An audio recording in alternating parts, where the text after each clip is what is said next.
So we have ourselves a Dawn of Hope. This card is nice. This card is also pretty messed up though. Nightveil Predator. Just like one of the best uncommons. Oh my god, Kay. I think I just want the Dawn of Hope. Both of these are very strong cards. But Dawn of Hope, it can go in Selesnya or Boros happily, and it also can just go in a control deck. You can just like splash it quite happily. Yeah, it's more versatile for sure. It can go in so many different decks. I'm really happy to pick that up. Oh my god, this card is so good. It's also Price of Fame. Ugh, this is a tough pick. Both of these are just like excellent cards. I don't think there's anything else close to as good as them. This is tough. Would you play that green-black list if the tournament started today? I'd probably change a few cards. I'm planning on talking about that some in my article for tomorrow on SCG. Person next to me is going to take whichever blue-black card I don't. Indeed. Does seem that way. I think I just have to take this, right? This is just like the most powerful card. Yeah, white's the hardest splash, which sucks. I think I just have to take this. It's just so good. Start the 10+ rare draft. I mean, here's another rare. I don't think we're taking it though.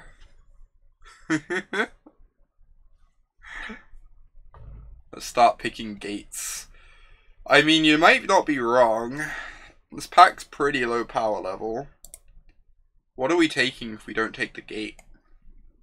Amuse Drake, Disdainful Stroke, Take Heart, just like all fine cards, but not third picks. I'm actually interested in taking this gate. If we end up in Dimir, we can like splash green anyway.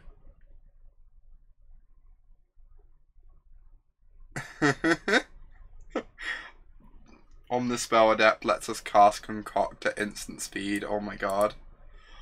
Woo! I got bad news about this draft. I think this draft is gonna be heading downhill rapidly. I can't help myself. Oh my god. Alright. Don't know where we're heading, but we're heading somewhere. Guess we take the Dimir Gate here. It's a wide open archetype, it really is. So cards I'm interested in are Dimir Guildgate, Centaur Peacemaker.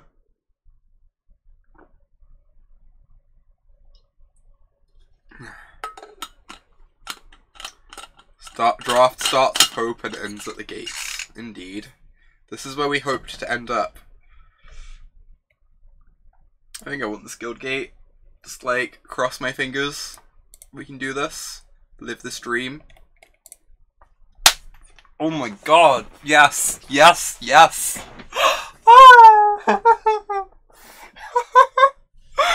Oh.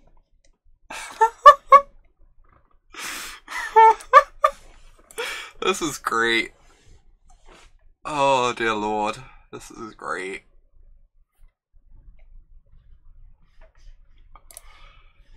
Kind of doing it. Do we have to take the Selesnya Guildgate here over the Rosemane Centaur? Probably. It's probably correct. I really like the Centaur, but I do just need to make sure I get my gates.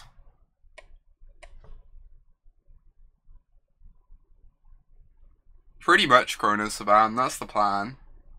How many gates did I draft at the PT? I think I drafted like 1 or 2. I drafted 2 aggro decks. Right, Righteous Blow and Boros Guildgate both interest me. We're not going to be that heavy red, I imagine. Righteous Blow is a really nice removal spell on these control decks. Yes, I'm just meant to take the gate though. We'll get a Righteous Blow later if we want one. Sentinel Peacemaker is perfect. Exactly the sort of card you want in this kind of deck.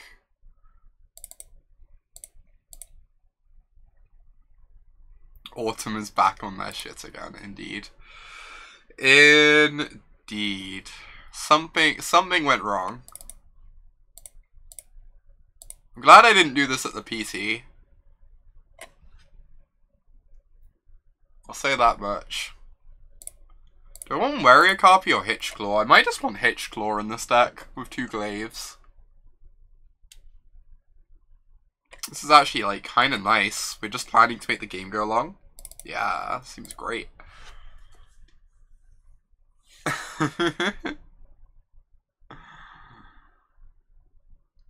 I'm so happy. This deck is gas.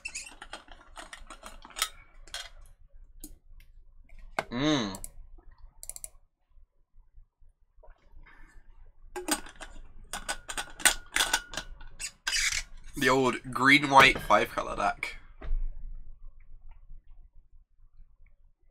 This is green-white is actually a good base for this sort of deck because Peacemaker is so good in these decks. You're like looking to force the game to go long, so the life gain is actually really nice. Rosemain Centaur is such a number with the glaives. Damn, I messed up. I just want the color. Could like sideboard it in. Might even play it if we don't have enough removal. Yeah, I'm in love with this in a 5-color deck, but maybe holy cow. All right, 5-color Raz. Let's do this. 5-color Raz.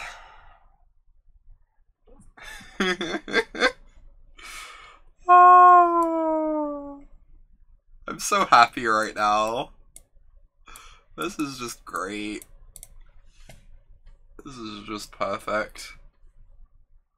Yeah, this is gonna be an adventure, Gatekeeper. I guess we want the Luminous Bonds here. Oh, there's a root too. I really want a removal though. Squirm it. I think I just need to take the bonds. Maybe we even wheel this. It's possible we wheel this. Just think bonds is really good in our deck. Indrik, Guildgates. Yeah, root seems likely to wheel, I agree. Big Daddy Indrik, yeah, I think we just want the power level card, right? Cuddle Dido. So cute. Oh my god, this deck is... We do need more gates, this is true, Squirmit. I need to start taking gates more highly now. I want like 9 gates ideally. Ideally I had like 8 or 9 gates. So, we need to start picking them at some point soon.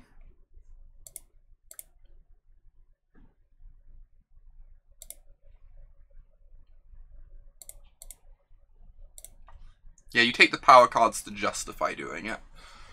For sure. Alright, Harpoon is great. I think I just need this Guild Gate at this point.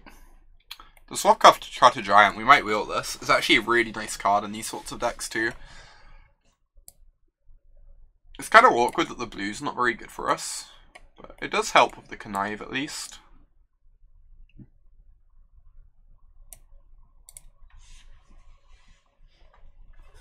You think you just take the Harpooner just for power level? I respect that. I think that's reasonable. For sure. Take the Guild Gate over the Hypothesizzle. Yeah, this is a gate. Agreed.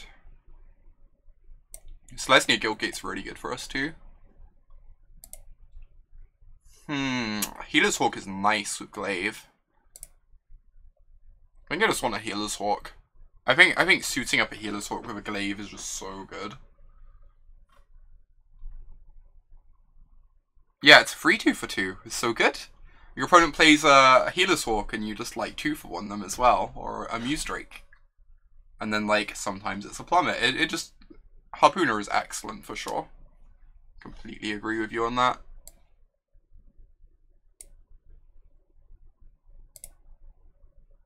Ooh.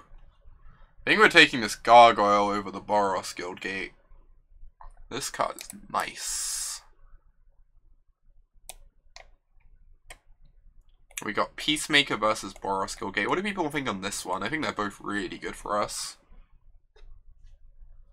You would play a 2-drop that could kill a Baneslayer Angel. Agreed, Bobbin.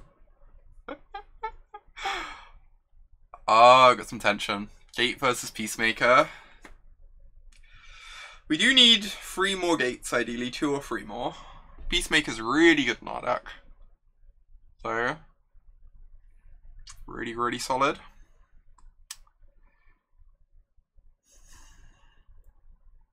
I'm going to be not greedy and just take the Guild Gate, but... Wow, insta-punished. Insta-punished. Alright. Hey. I'm not even sure how good this card is, but I'm definitely going to take it.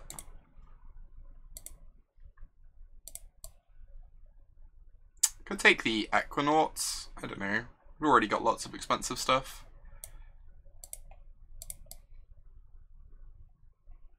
So many gates and no summit. You know, right? Such heartbreak.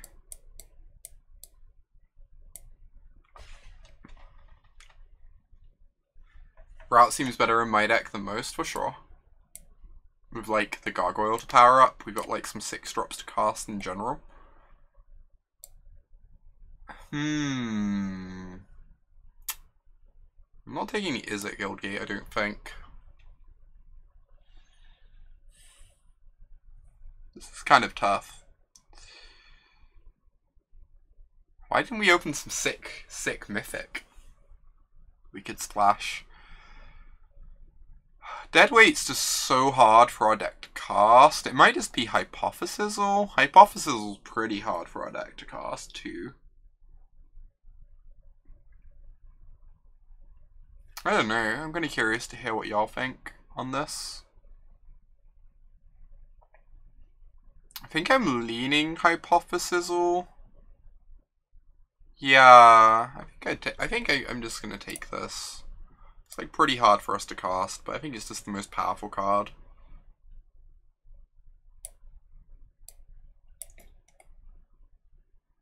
This is really hard for us to cast. I love Explosion, but I just don't think we can cast it reliably.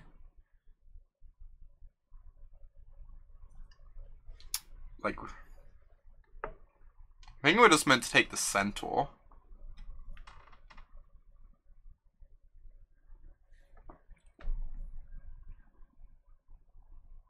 Casting Hypothesis late is a lot better than casting Deadweight late, for sure. I agree with that. Agree with that completely. I feel like I'm just meant to take the Centaur. I think Explosion is just going to be so rough on our mana. I think this is a fine pickup for us. Gatekeeper Gargoyle, gas. Guild Summit, also gas. I kind of want removal spell almost. I feel like we've got lots of late game. We could just like ignore this, but yes, we're just meant to take it. I don't hate just taking the Lightning Helix, honestly. Tempted to take the Lightning Helix and try and wheel the Guild Summit. I feel like the Helix might just be better for our deck as well.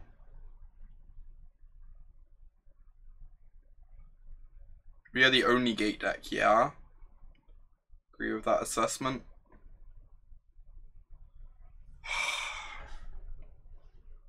I really want to try and wheel this. I just feel like we've already got so much late game. I'm just going to take the Helix.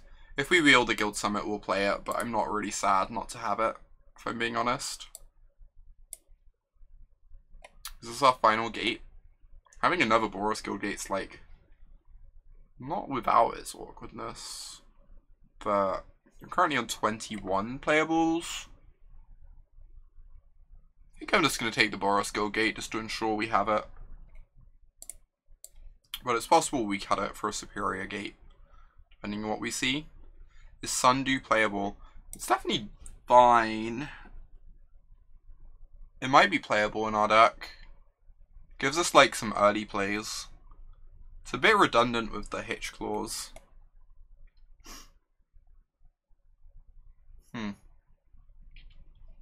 Yeah, Sundew is aggressively fine. That is a nice description. Alright, is it Guildgate or Commander Storm? Is it Guildgate would let us like upgrade one of our guild gates. We could take another 5 mana Terminate to go with the many we already have.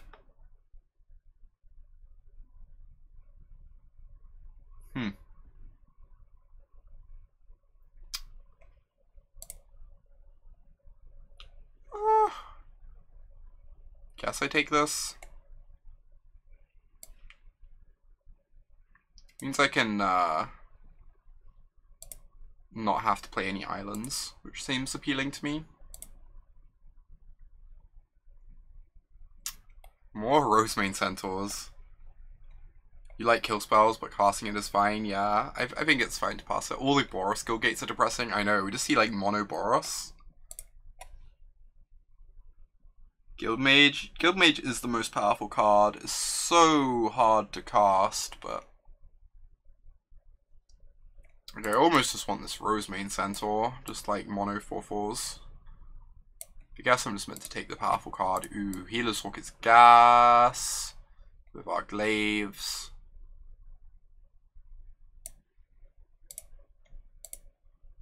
Yeah, I guess I just feel like we already have the late game Luke, is the thing. Not sure like how many more late game cards we need, you know? Clearly needs more trolls here. Hey Daniel. See, you came to help solve that problem. Summit didn't wheel, wasn't Summit the next pack? I think Summit is the next pack.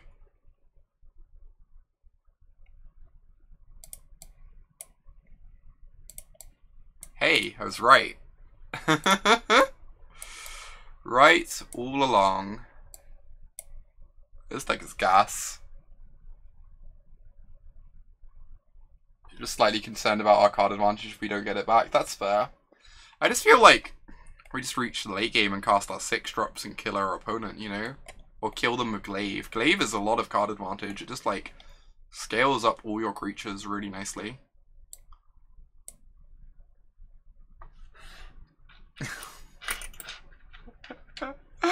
Hey Daniel. Glaive is huge, yeah. Glaive is just bursted. We have so many guild gates. We have like 13 guild gates. We have half the guild gates in the draft. I don't know that we're playing all these guild gates. Might cut some. 10th district guy is pretty bad. Oh geez, this deck. This deck is something.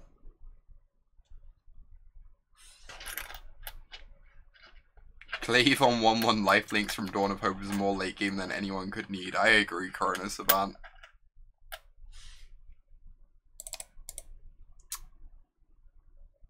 So this is 34 cards. We need to cut at least one.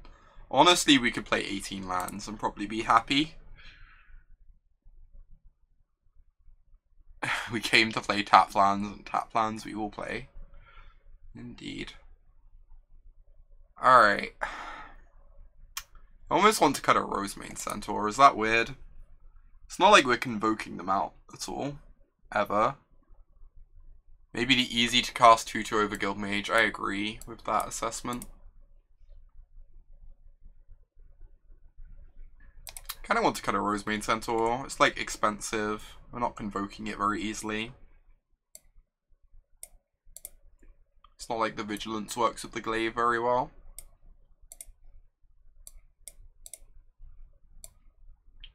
Alright, I'm on 0 mountains. 1, 2, 3, 4. I think I'm on like 1 island at most. 0 swamps. 1, 2. Could probably play 0 swamps. Frenzy's good in literal every deck. Frenzy's like best card in the format. 1, 2, 3. We need so many forests. 5, 6, 7, 8. Ugh. It's awkward. 1, 2, 3, 4, 5, 6, 7, 8. So this is at 42. I think we can cut the island, probably. Just about. Moto, you precious idiot. Indeed. Alright, I'm gonna pop to the bathroom a sec. We have to cut a land or a spell. I will let y'all shout suggestions whilst I'm out. I'm kind of tempted to cut the circuitous route. Weirdly. So I can just play 18 lands and actually have lands that come into play untapped. I don't know. Back in a moment. I'll catch up with your suggestions.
Alright, I blocked Mew, didn't I?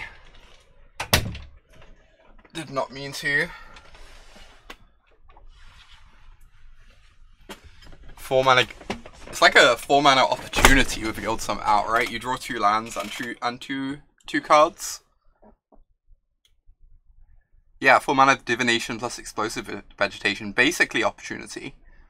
Blow seems like an easy cut. Nah, I want the interaction, I think, against the aggressive cards.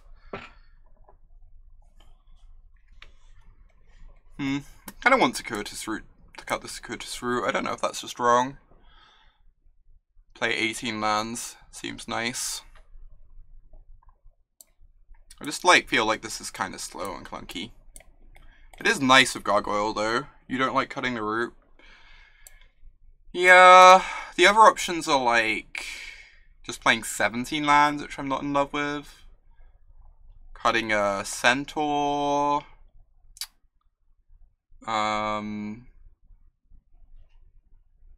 So good with the glaives and the gargoyles. It is. For sure. Maybe we just cut the other big centaur. Seems like kind of reasonable. I think we still have enough late game even with this not in our deck. Yeah, Dawn is mana intensive also, that's true. I think I like the route. I've been talked into it. It's also like you can go turn 4 route, turn 4 5 gargoyle, even if you don't have another untapped land in hand. I think this is good. Let's do it. This deck is nice. I really wish we had more non-red guild gates, but having like 6 red guild gates for like, I guess 3 red spells feels like a tiny bit overkill. Means we need like a really high basic count to have enough mana of the other colours.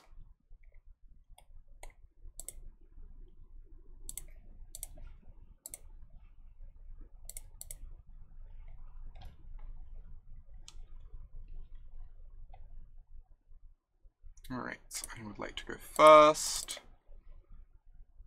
We need to draw lands, but we have 18 of them. This seems like a fine keep to me.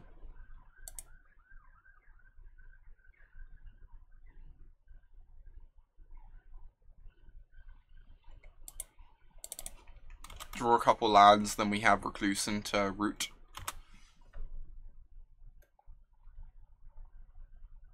And once we've hit the Root, like our whole hand is online.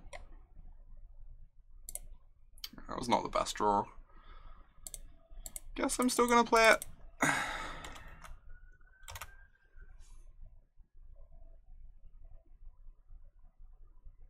Whoa. Going deep over there. Jeez.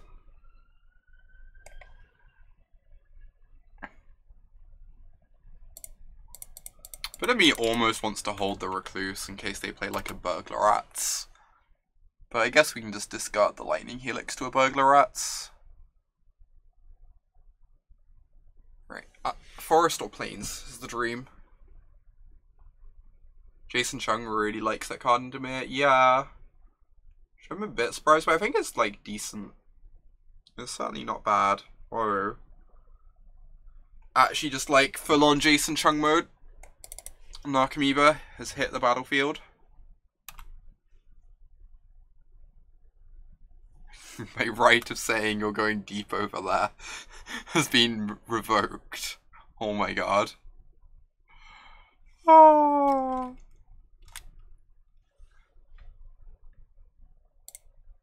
This might be aggressive. Considering I have this Connive in hand and this is a pretty nice Connive target.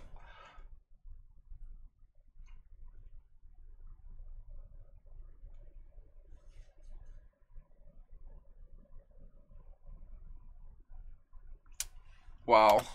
Kind of punished, apart from the fact that we have all X4 Breach creatures, apparently.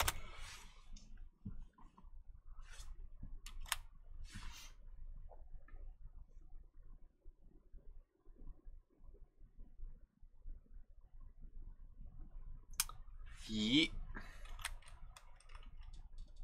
Kinda in no way at all punished. Kind of punished, apart from this, like, list of 17 reasons that mean we weren't punished in any way at all. Oh my god. They get to look at so many cards with the Surveillance. Just like full-on combo deck. Ooh. Obviously just doing this. Get our mana online. What am I grabbing? I already have enough red mana. Probably go Selesnya Golgari. Definitely get it Selesnya.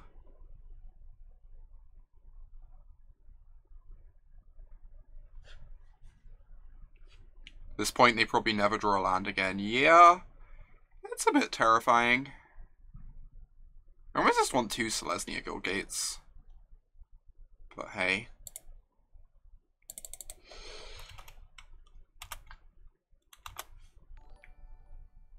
Oh my gosh, facts. 3 months in a row, being a Knight of Autumn. Thank you so much for the support. It means a lot to me. And yeah, these sorts of draft decks are not uncommon occurrences here. You're not wrong. Holy cow. What is this? Thank you so much for the support, facts. It means a lot to me. Drowned Secrets. I feel really dead. Not gonna lie. Not gonna lie to y'all about that. Right.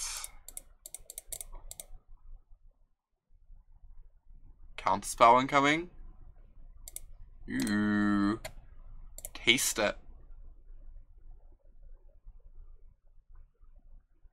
Jesus Christ. Was I just punished for not playing my land out and holding up integrity? No, I wasn't. I couldn't have killed this anyway. One and blue do nothing enchantments. Oh yeah, so true. I don't know. We could easily die to this nonsense. We'll see. Maybe I'm being overly scared. But our creatures, like, our Indric's gonna be an 8/4. Which is nice. 8/4 menace.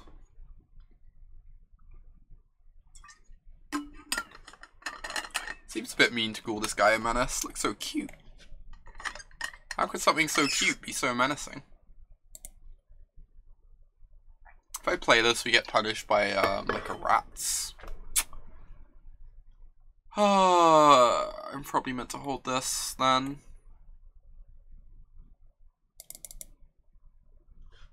I don't know, if they scry a rat at the top, I feel like I'm pretty happy about that. Whatever.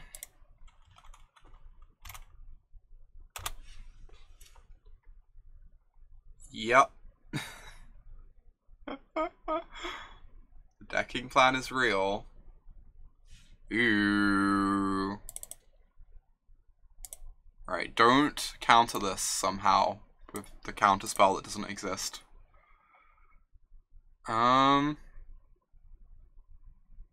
Baneslayer hype, yeah, this is gonna be gas. For sure.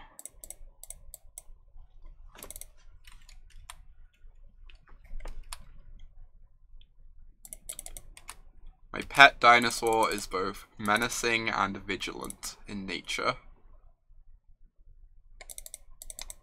Who also has a lot of integrity.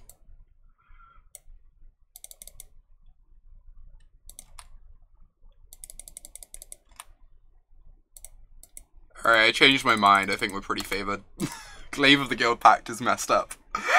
I forgot quite what this card was like. Oh, jeez. It is something else. I'd like to take your Darkblade Agent.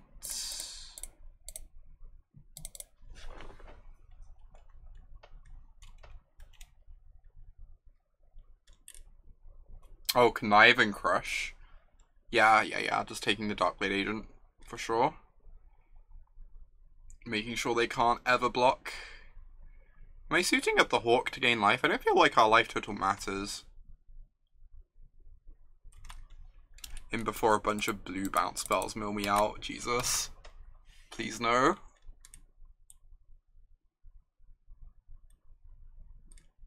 Alright, Indrik down. And now they get to block the Healer's Hawk. And like, Scry 4.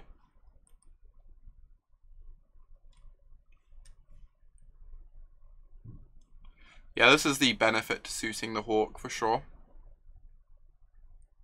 Didn't think of that. Yeah, now they get to trade with the Hawk really easily too. Which they couldn't do beforehand. Otherwise the Leapfrog would just be doing nothing. They left 4 cards on top of their library. Apparently. So that's a thing. I'm gonna hold this land in hand because of Dispersal. Alright, sure. Kills the Darkblade Agent. Oh my god, if we die because I didn't suit up the Hawk, I'm gonna be so embarrassed. If they just like have another removal spell for the Hitchclaw Recluse. No! No! No! No! This is so bad. We have so few creatures in our deck.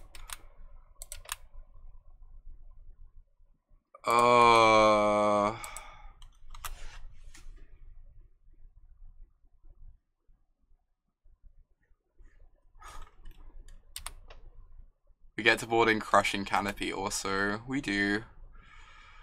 We do. Oh my god. Another thing that dies to Silent Dart. Is there any reason not to play out this Hawk? Dawn of Hope is still in the deck, this is true. Problem is, we know their top card of their library they left there. And like, every time they cast a blue spell, they get us that much closer to just not having win cons left.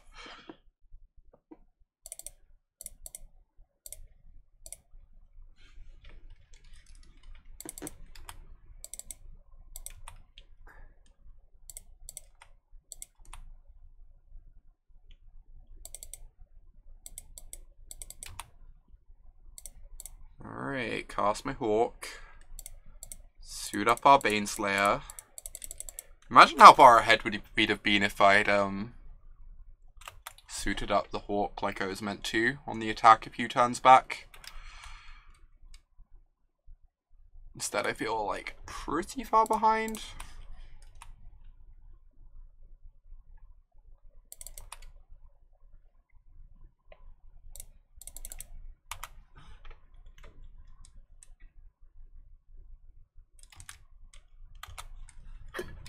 Need them to never draw a counterspell ever.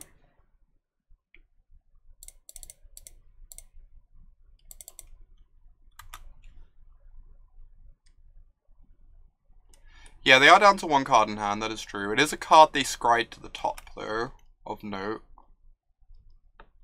Whew.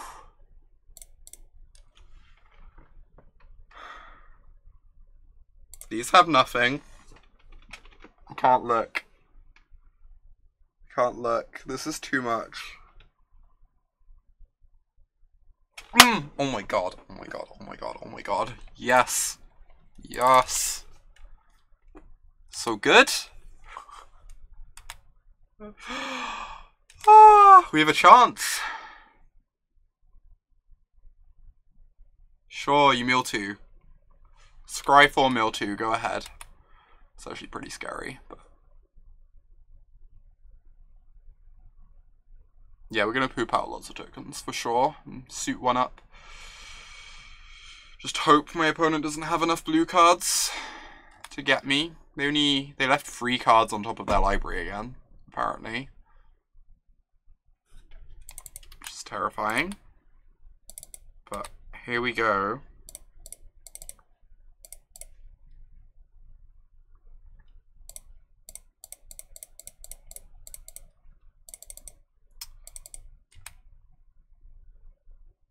Damn.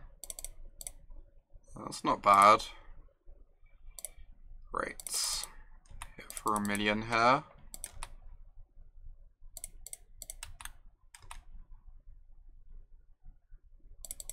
Is it bad that I kind of want to not cast this?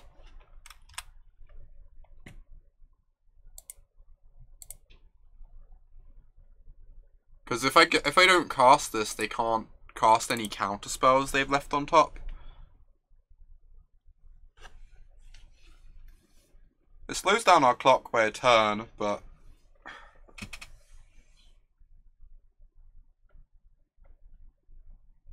there's just like such a good chance they have a counter spell in their deck that they're digging towards to try and kill us.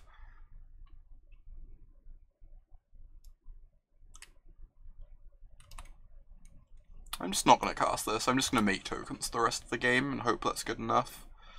Holy cow. Alright. I think we're dead. That's like a mill 4.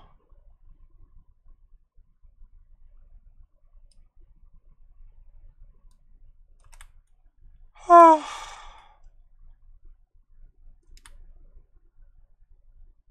boarding in Crushing Canopy, I'll say that much.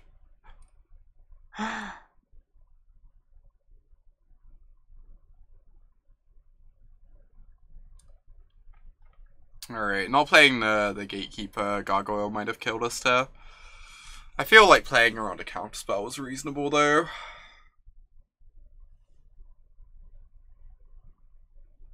We need to draw second glaive. Yeah, I think it's second glaive exactly.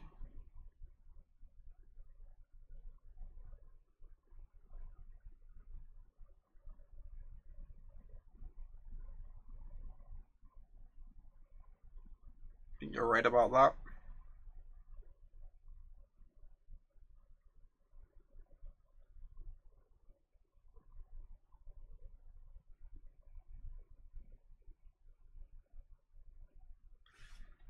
Come on, opponent.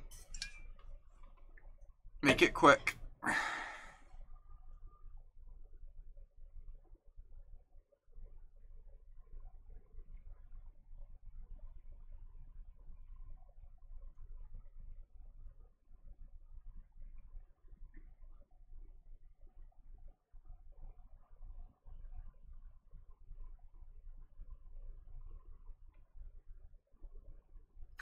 Five color gate nonsense versus mill. Only the best matchups, you know? Only the best ones. Interesting. I know, we milled the glaive. I think that's game over. I think milling the glaive means we die. Pretty sure this puts us on 0 outs.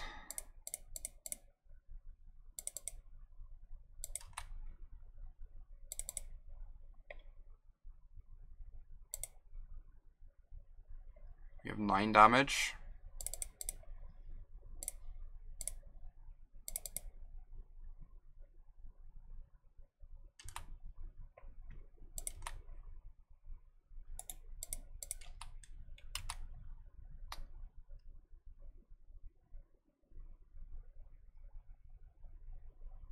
Alright.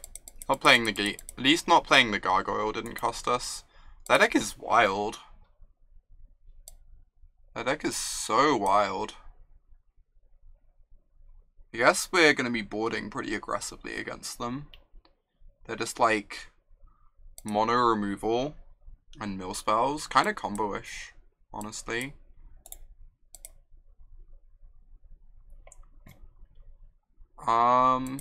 Right. I need more creatures. I also need this crushing canopy. That was game 1. The plan B is kill the opponent with 2 leapfrogs. Yeah, I don't know what they do when they don't have the leapfrogs. I'll say that much.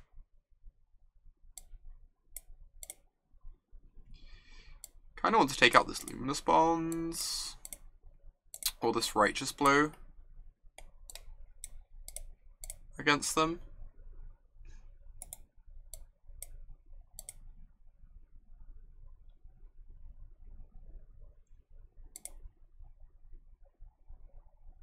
They had Darkblade till we stole it. Yeah, that's true.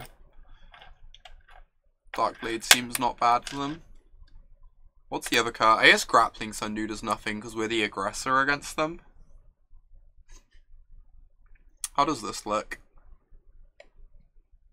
I kind of need more creatures against their removal, but we do have Dawn of Hope to help with that. This is like kind of a creature too. I think this is how I'm planning on running it.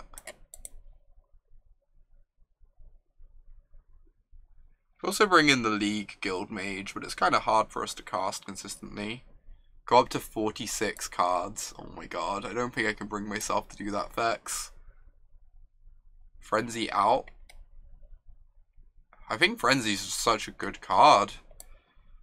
I don't think I can bring myself to remove it.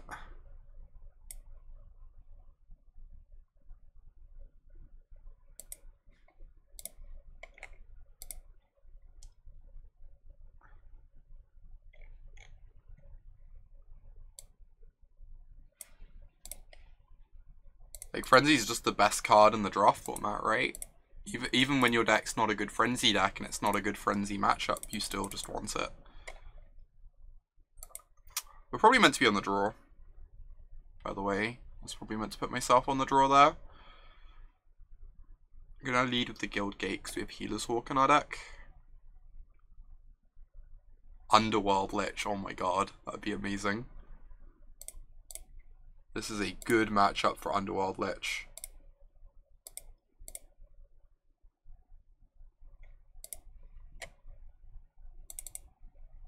Oh no, Adam. Sorry to hear that. Thank you so much. I'm really, really happy with the finish. It meant a lot to me. Alright. I guess we do this. We do need to draw a land or two, but if we do, this hand is going to be nice. Alright, that's not the scary one. This is the most awkward Guild Summit I've ever seen in my life. You do want some basics in your Guild Summit draw.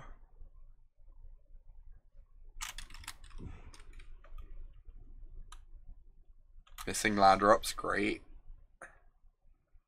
Just the best. Just gonna start casting creatures for now, I think.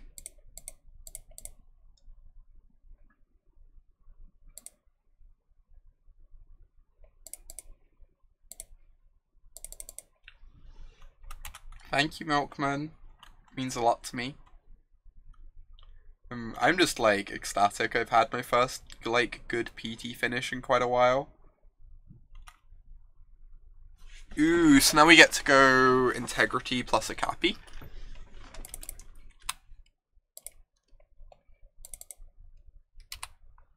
Just keep developing this board.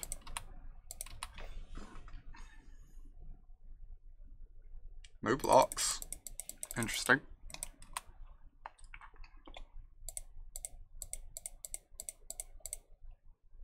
Clearly looking for that leapfrog to go the distance. Where does the PT finish get me as far as pro player club status is considered? So I'm currently silver, and I was already. The PT got me 11 pro points, which means I now am on 33 pro points. You need 37 to be gold.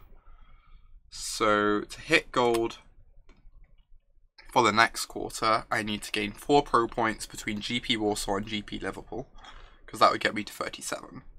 If I do not get there, I drop down to 29 pro points, except I'm guaranteed 2 pro points from the 1 pro point from the WMC, 3 pro points from the PT. So it's like I basically don't actually lose any pro points, even though it looks like I do.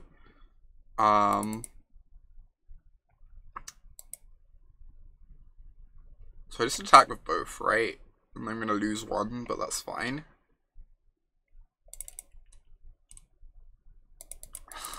I'm the only player who knows how the Pro Club system works. I mean, you're not wrong. Hey Gab, welcome to everyone joining us with this sweet limited deck. I think I'm just going to draw cards of Guild Summit. I'm kind of like heartbroken if they block and use the -3/-0. Force me to use this Integrity. I can draw into a Plains off the Guild Summit, which seems nice.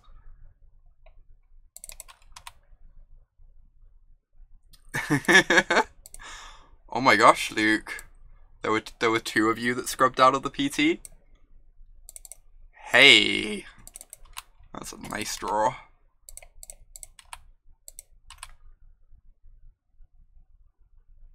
I'm back on the Akapi. I'm always on the Akapi life, Teresa. Akapi MVP. Akapi all decks.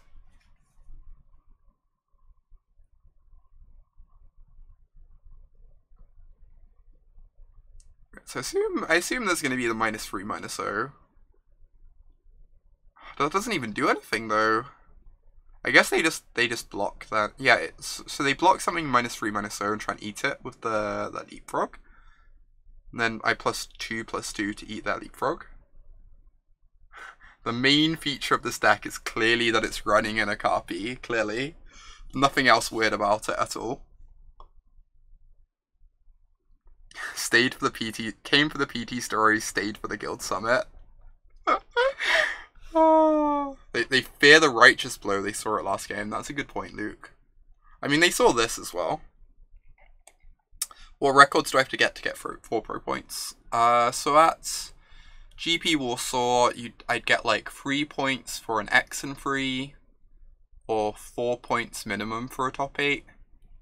I don't know how pro points work for team GPs. I know they work a lot worse. I know like you get less pro points for good finishes at team GPs. So like getting 4 pro points by early December is like possible, but not likely. But getting the 4 pro points I'd need by late March should be like very realistic. Yeah, this is fine. So TLDR just won a GP. I've yet to actually top 8 a GP by then. Sadly. One day. I think I've missed out on breakers once so far. God, these gargoyles are gonna be absurd. Just like the biggest gargoyles. It's okay, you haven't top 8'd a GP either. Oh my gosh. Please block. Deal. Would like to show you my 1 mana Terminate. I guess this is basically a Righteous Blow, but it feels sweeter.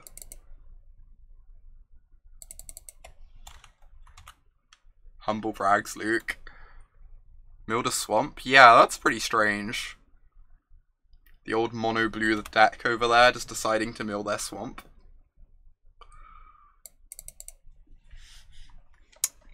I kind of want to kill the Drown Secret, but I also want to cast, like, my unbeatable Flyers.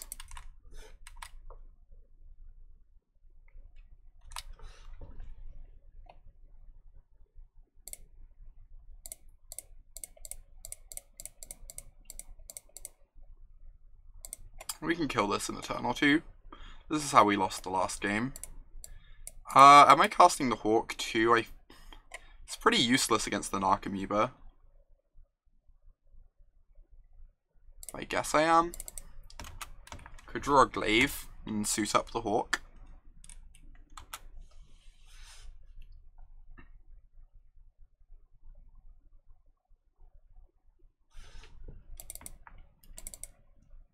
Yeah, if they chump Hawk, if they trade Hawk, they don't chump Gargoyle. That is very true.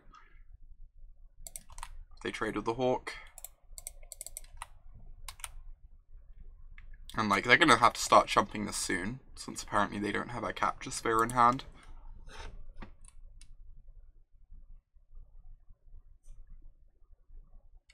Deal. No, I think I'm just casting a second Gargoyle here. Just be on the mono Gargoyle life. Have 2 lethal threats in play.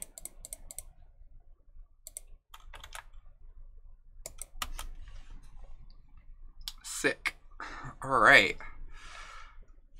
You thought they were holding up Devious cover up. Nah, they're just holding up this Silent Dart to take down our Centaur.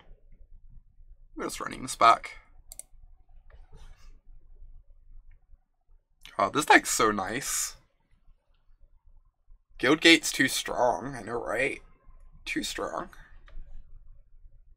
God, I still kind of want to just board in like a Centaur or something, just be more threat dense and take out more removal against them.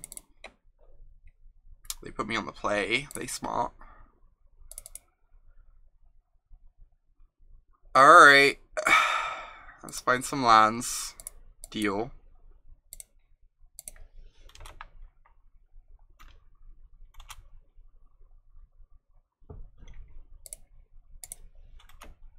Right, just need a 4th land. Stick this Frenzy, auto win the game. No Drown Secrets, thank God. That one's pretty good. That one is pretty reasonable. This is beautiful. This is quite something, Cambo. This is quite the draft deck.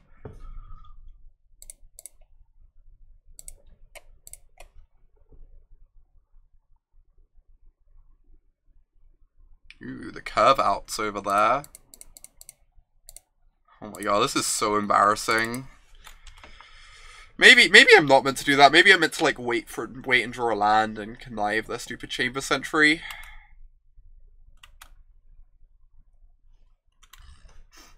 At least if they're killing my Instructor, it means they're not like killing my Recluse. No.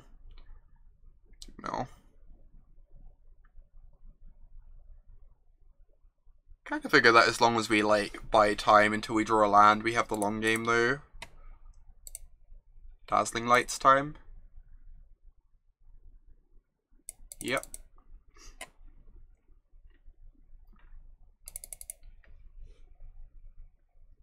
If I draw a blue or black source, I'm probably just taking this Darkblade Agent before I stick the Frenzy.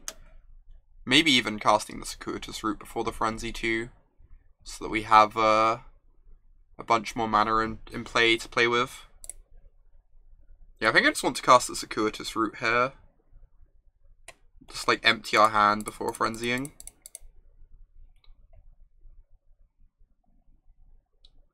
Right. So I want a Selesnya Guildgate, Golgari Guildgate. I guess.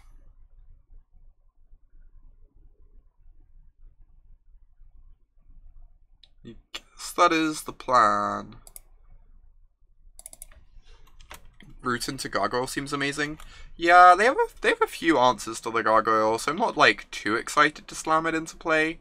I think I'm gonna steal the Darkblade Agent first, just to like slow down their clock and make sure they don't draw any more cards off its trigger.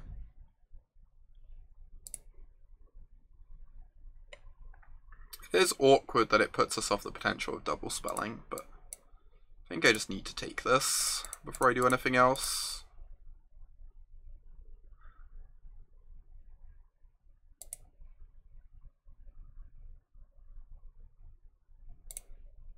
Just keep playing out lands because we have Frenzy in hand. We haven't seen any discard from them anyway, so I'm not too interested in playing around that.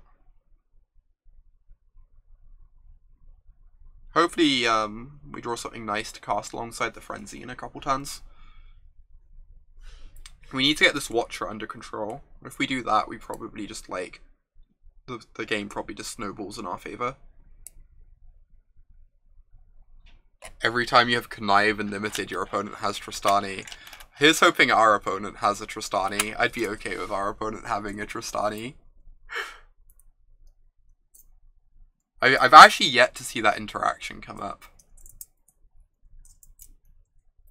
I've seen the Thief of Sanity Tristani interaction come up, which is kind of disgusting.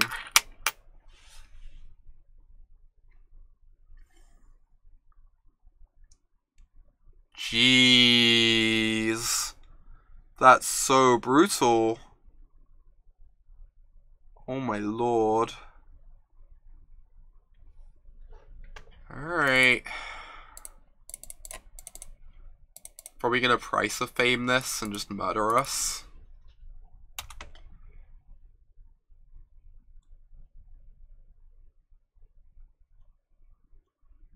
Come on, please don't have an answer.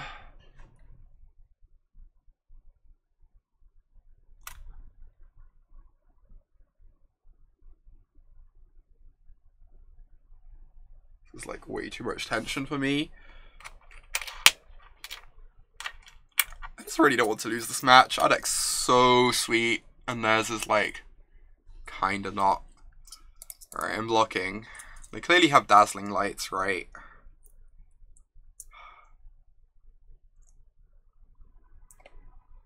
I still just feel like I'm meant to block because they're going to draw into removal sooner or later, and getting this off the table slows down that clock so much.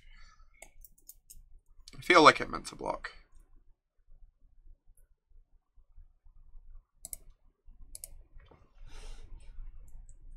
Yeah, I think I need to trade too. Agreed.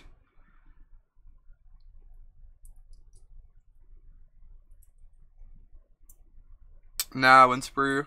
Kinda wanted to get back. Whoa! What? Oh my lord. This is gross. We're gonna die with so many cards in hand.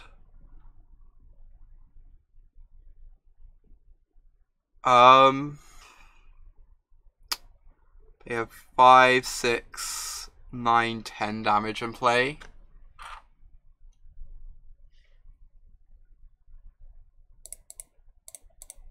I guess I'm doing this, like...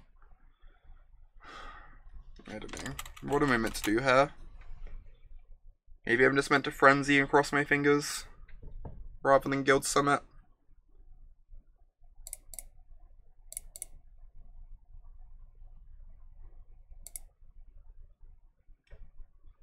I need to run so hot here. Good start.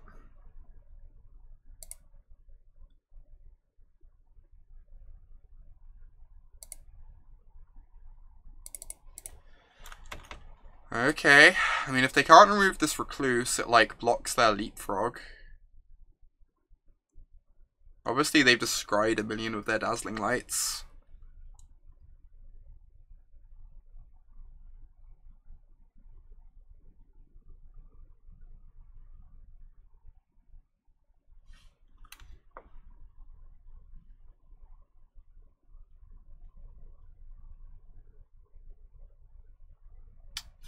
It's possible they didn't keep something good on top. Maybe they just kept, like, one of their silent dots on top or something. Which doesn't even kill the recluse.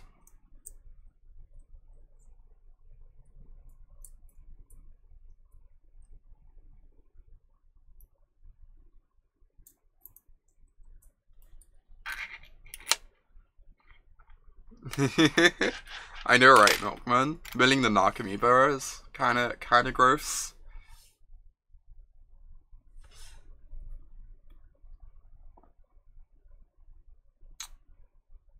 Alright, that's pretty good. It's pretty strong. We kinda need a Centaur Peacemaker next turn to get back in this, I think.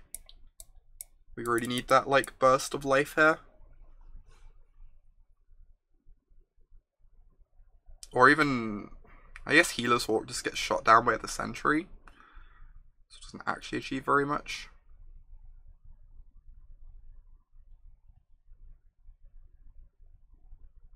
The fact we can't hit Gatekeeper Gargoyle was pretty unfortunate.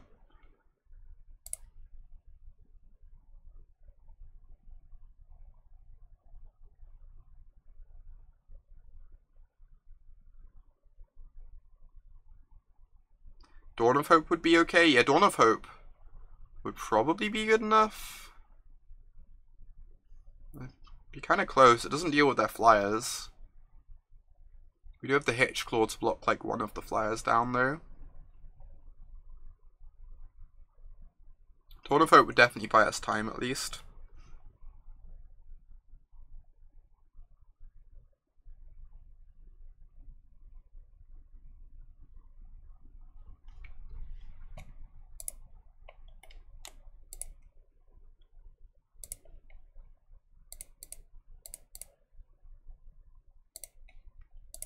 Opponent.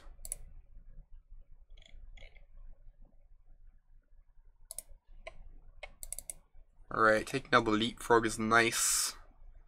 Assuming they don't have their fourth Dazzling Lights. Take 7. Okay. It's possible I meant to block the Chamber Sentry to make Healer's Hawk a good draw. I think I just want to save as much life as possible. Ooh, this one's nice. Alright. Deal. Intervention, the 2/3.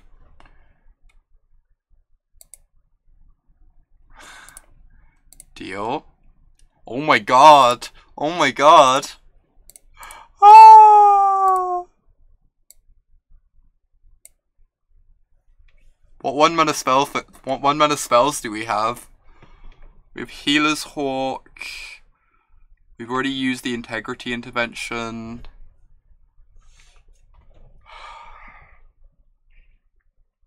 Holding this, helixing the Sentry there protects by 1 from dying to Sentry plus blocking 3/4. That's a good point. Shop. That's a really good point.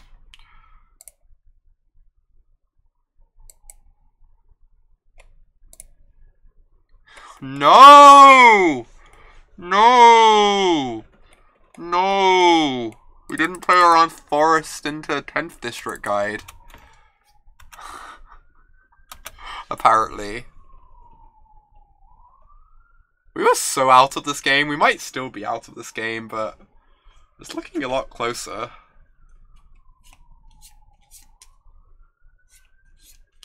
Those are Drown Secrets. Alright.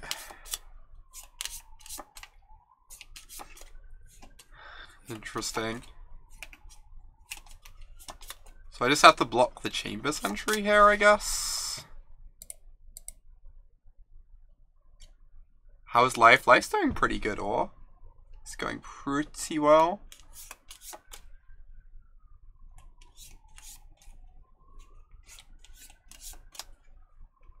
So I block the chamber sentry, I go to 6. Oh my gosh, shop, thank you so much. 2nd month of being a Knight of Autumn. Appreciate your support, it means a lot to me. Yeah, I'm really happy with the PT finish, it's like kind of surreal to me. Is it time to blow up Frenzy and play Glaive next turn? I'd be interested in that if not for the fact they have this chamber sentry. It deals with my Hawk. I guess we get in 1 hit with the Hawk. That way. We might be blowing up Frenzy soon though. Playing the Gargoyle, maybe.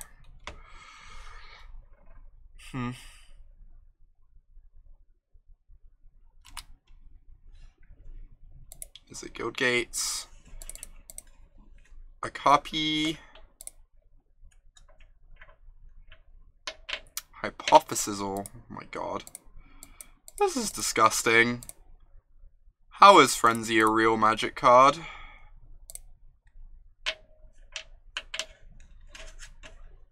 Alright, next time we have to blow this up to start killing them, but the board's now under control. Which is a start. Alright, next time we're going to blow up the Frenzy. Just try and get them dead as quickly as possible. Ugh. No. No. So bad for me. They get to scry towards another blue spell. We haven't seen our Crushing Canopy yet. We do have a Crushing Canopy in here somewhere for the Drowned Secrets.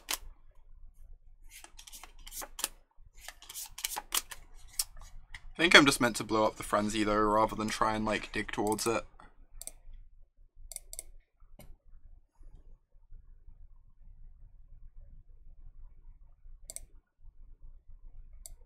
And not play the land, because I want extra cards in my deck for their Drowned Secrets.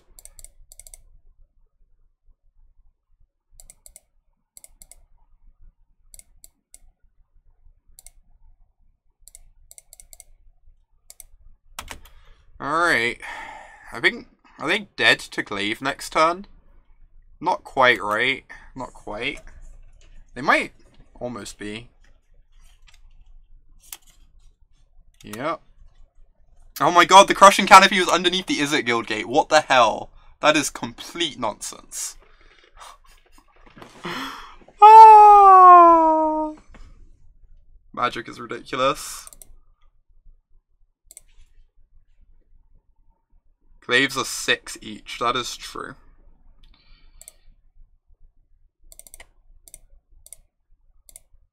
So we suit up both our creatures.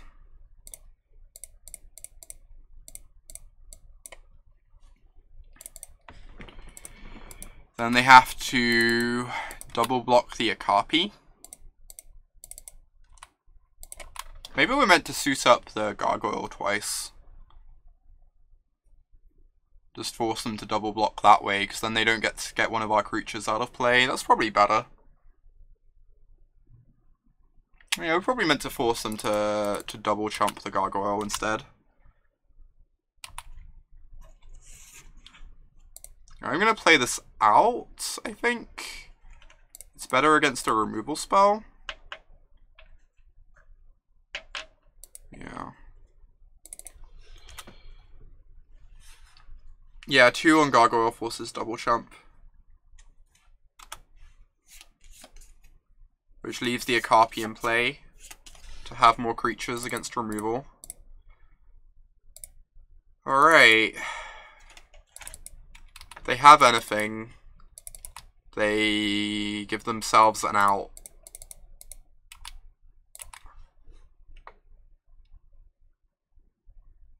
Jesus.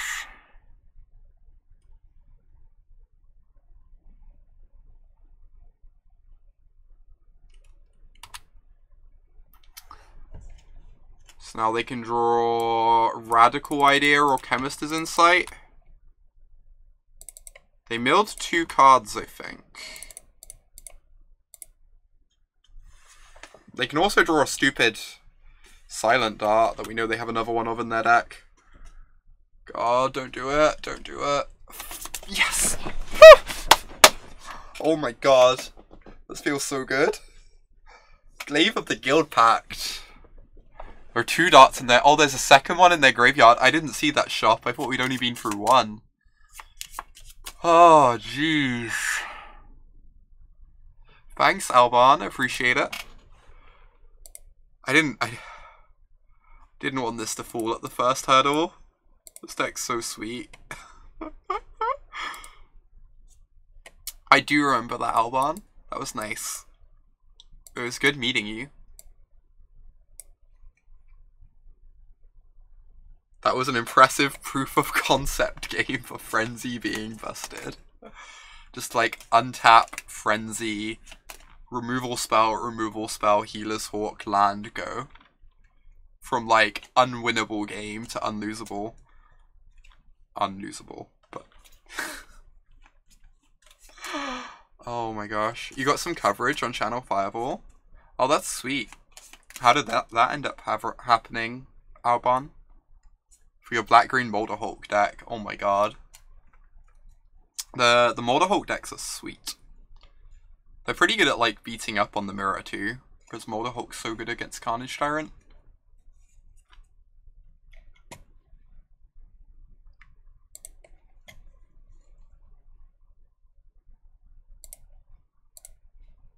Alright.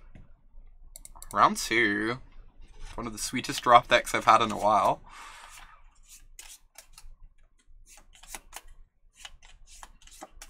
You won all your matches against black-green. I'm not surprised. Just like, when you can make Carnage Tyrant irrelevant, that does a lot of work.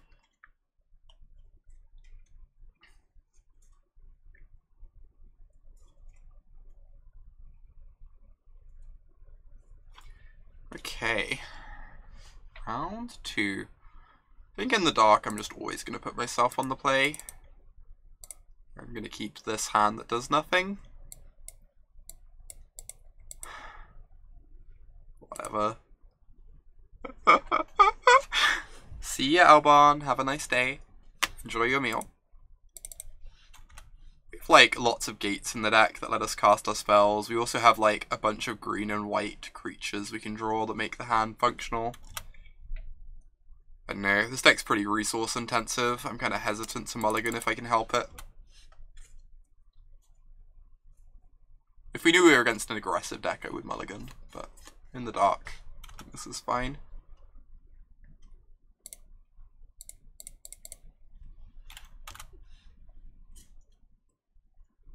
Obviously, Forest Plains, not the best draws.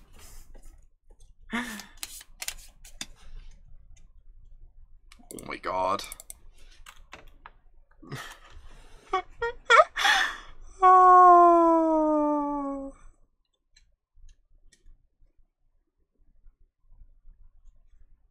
Yeah, that's a good one.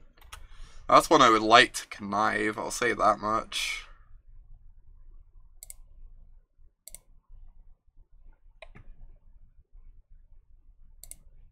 We just need to draw our Twilight Mire. Twilight Mire would be such an OP draw. It's fine, if we ever cast Frenzy, we're just going to auto-win the game anyway. Regardless of how awkward our start is. That's how Frenzy works, right? Root would be good. Root would be so good.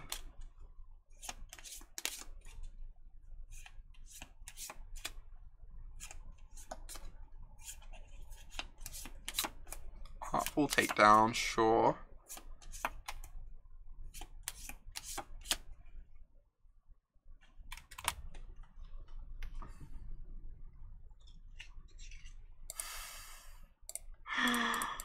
Oh my god, this is gonna be a long game.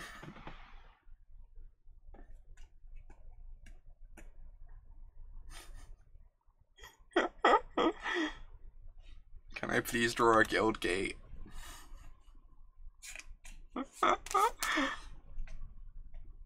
Imagine if opponent could see our hand right now. How do you think they'd feel if they could see our hand?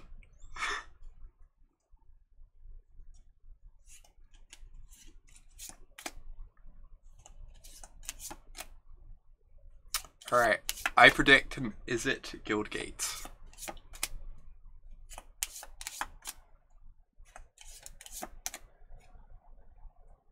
I'm about to have a 7-5 flying Vigilance Menace. That is true. That will do some work.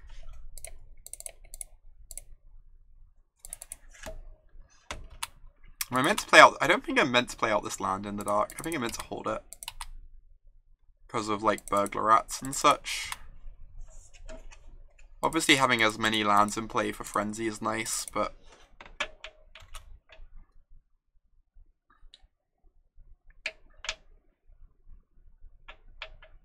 So they have to deadly visit this. Yeah, that is fine. And for Dawn of Hope, yeah, there's a lot of motivation to have lands in play, but I think I just want to hold it because of burglar rats.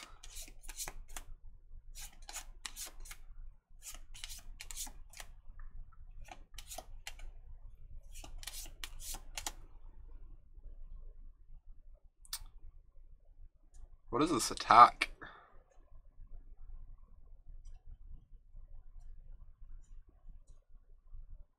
They attack, they don't get to block. Oh my god. It's not even a good Guildgate. Grump, grump, grump, grump, grump, grump, grump.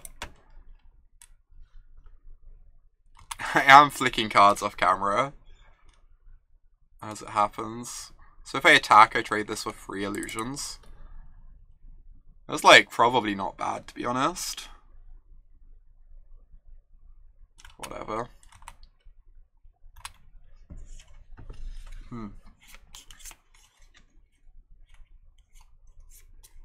Please don't kill my spider.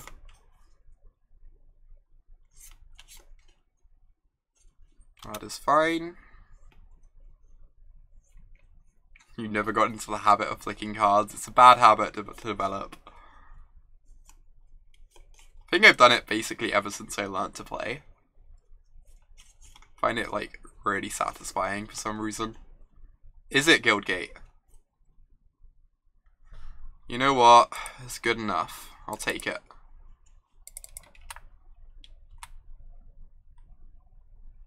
Think I'm meant to attack here?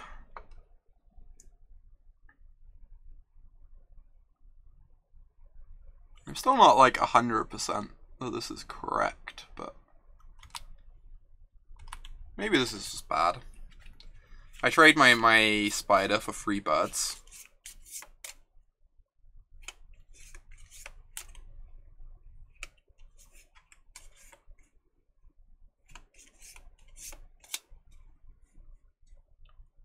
Yeah, I agree, shop.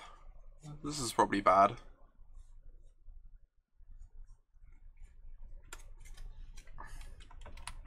Trading the spider for 3 birds is not exciting.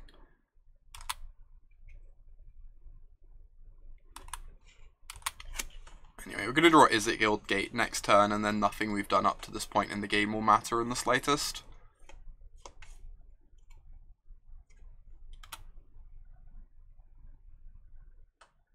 We're meant to concoct rather than connive. Interesting.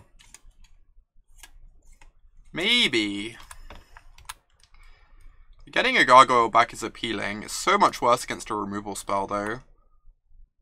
I think, like, taking a Murmuring Mystic is just, like, really good.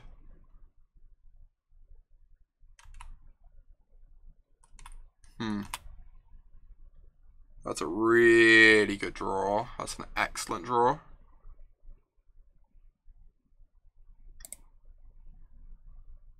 I'm actually unsure what to do with this. Like, getting that gargoyle was the strongest thing. Our gargoyle kills them 1 hit if they don't have anything. It's better against a bounce spell, too.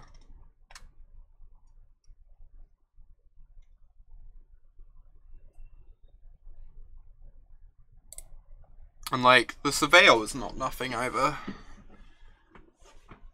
Yeah. I guess I meant to concoct. I'm sold.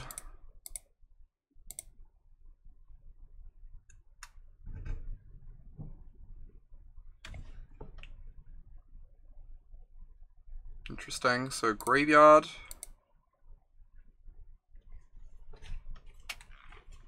Yeah, I agree, Shop. I agree completely with what you're saying there. I kind of like both these cards. Just to like play defense and buy us time. Maybe I meant to ditch the Healer's Hawk and keep the Recluse.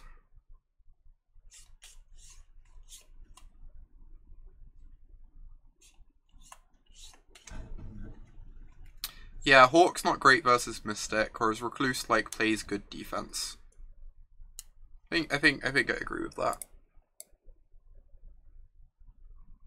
I mean, it becomes a 5/1 menace.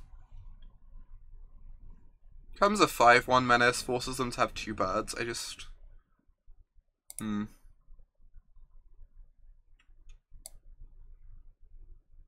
me get rid of this and keep this. This is fine.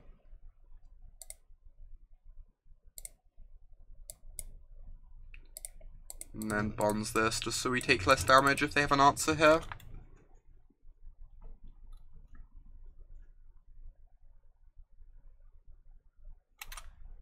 The Hawk can trade with the 5/4, that's true. It can trade with the Whisper Agent.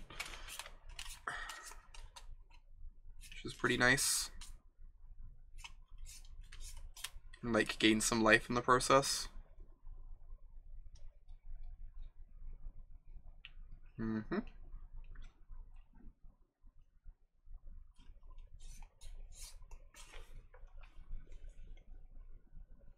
One of the things I'll never understand is why so many people think Capture Sphere is bad. I still think the card's just like very good.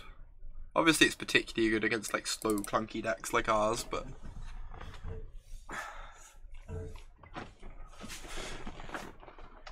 Alright, cast my spider.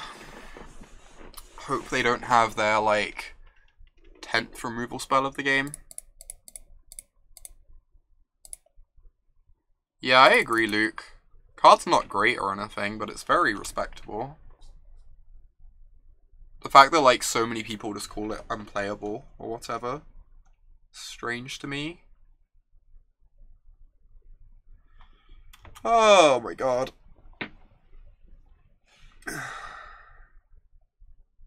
Hey Caius. Good afternoon. I feel really dead. Our draw was just a bit awkward this game, and the Murmuring Mystic's kind of taken over. The deck seems well built against us too, with 2 Notion Rains. Indeed, facts. Yeah, that's true, Shop. We kept an awkward hand, and it just like didn't pan out very well. We knew that was a risk when we kept it.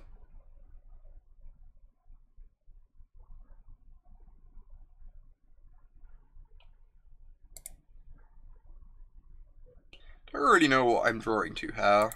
Definitely not a Boros Guild Gate. I think it's just exclamation mark mulligan. Which we do not do here. So why would we mulligan? Sounds awful. Alright, this doesn't seem like a Righteous Blow matchup. Collar the Culprit seems decent against them. Crushing Canopy seems... They have Capture Sphere. We didn't see many flyers. This doesn't seem great based on what we've seen. I almost want a Centaur just to be more threat dense against their deck. The Sundew seems really bad. They aren't pressuring us very much. It's Sphere and Whisperer. Which one's the Whisperer?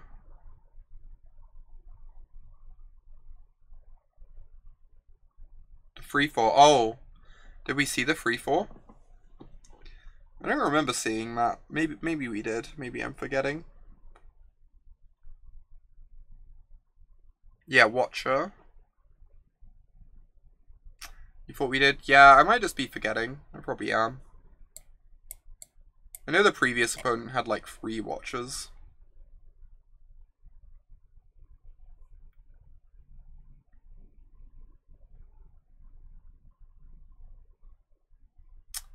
I'm gonna run it like this.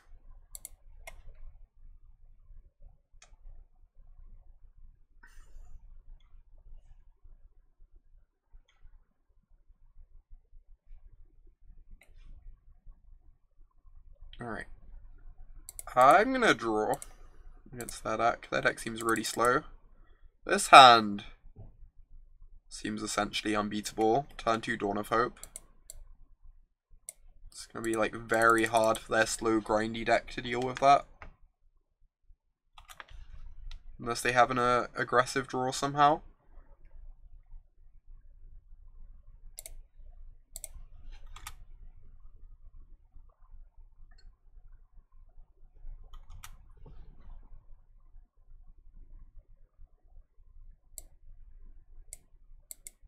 Ooh, this is a good one. Certainly a powerful Magic card. God, we have Dawn of Hope with Glaive too. All the tokens are just going to be like standalone threats.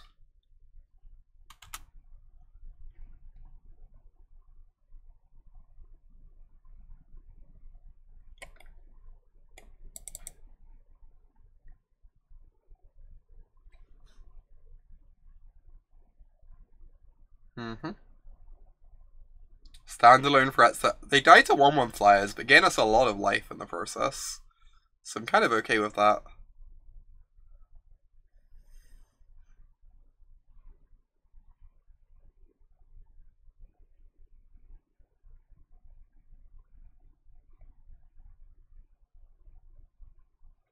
Our mana base is so much prettier this game. This is great.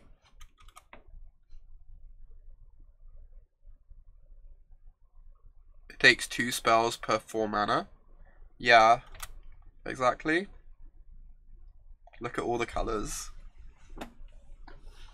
And paint a rainbow with this mana base. It's great. That is a Murmuring Mystic. Alright, let's make it 1/1. Suit it up. Force them to start spending removal spells on each 1/1 that we make. Which they might be able to do. They might just like tempo us out with removal here, but they definitely have a lot of removal in their deck.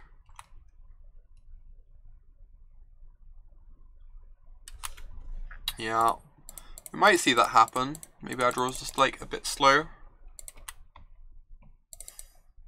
I don't think I can afford to equip here. It's so bad if they have removal. I think I'm just meant to attack for 1. And then that's fine.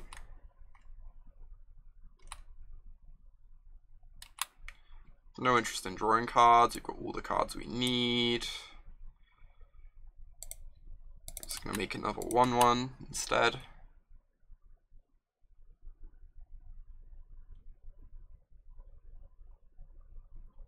Attacking plays into the 3/2 flash. Oh, you're right.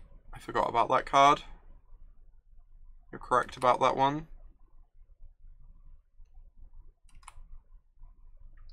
Yeah, there are a lot of sweepers for the red-white aggressive decks at the moment, for sure.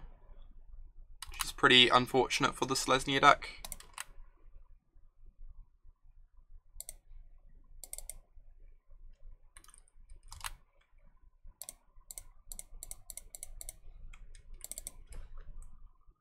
Maybe I just wanted to keep the untapped land there. Maybe I don't need that many gates.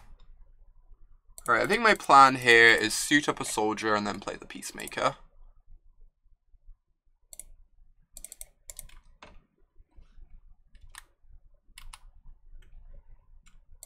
Just like try and pad out my life total as much as possible against them. Oh, I should play Demir Gate for Conchive. You're correct. Correct about that Squirmit last turn. For sure. Right, now we're back up to 16. So we just have all the time in the world now.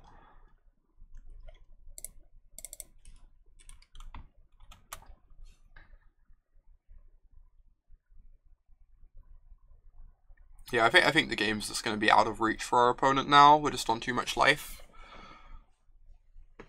with this Dawn of Hope active. We made it to the late game, indeed. It's pretty great for us.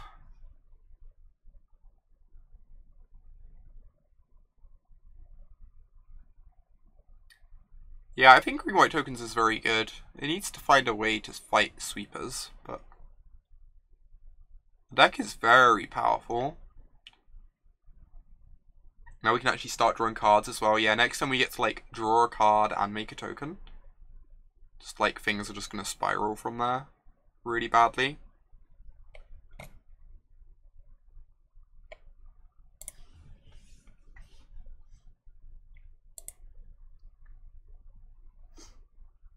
We can't even attack without killing this.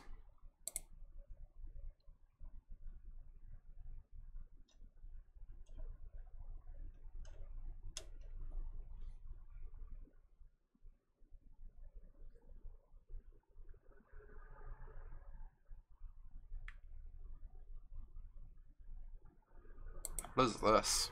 5 mana. Oh, sure, deal. I'm very okay with that.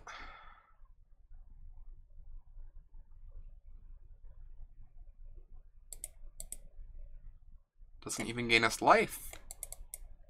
Not anymore anyway. God, Glaive and Dawn of Hope are both pretty messed up cards, huh? Especially in combination. Jam for 5. They can obviously trade off with this, but then we get to draw a card and kill a creature. So I'm kind of okay with that. Yeah, this is fine. Take 2 bodies off their side.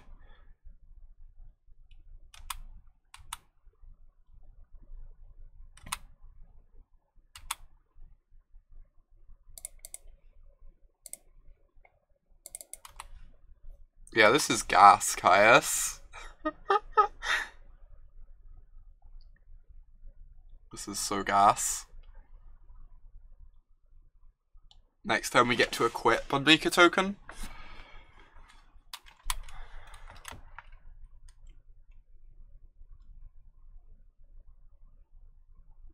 Just don't see what they could do here to ever beat this.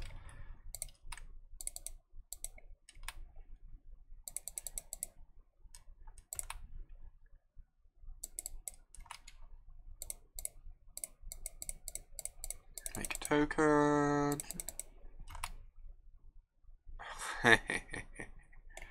Alright, that's not bad. I take the Murmuring Mystic if I want.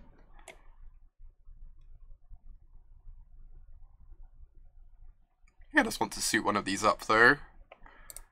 Seems fine to me. Suit up one of these, attack, force them to tap low, then I can connive. Possibly I meant to connive first, because then if they have a removal spell, if they want their token, they're forced to removal before I suit up.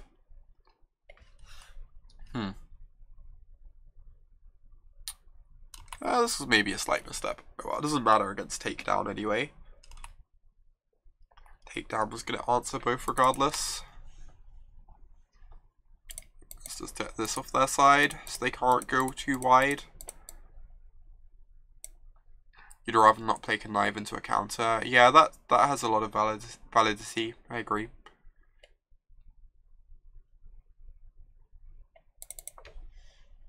Just keep playing gates. Our deck looks so functional this game.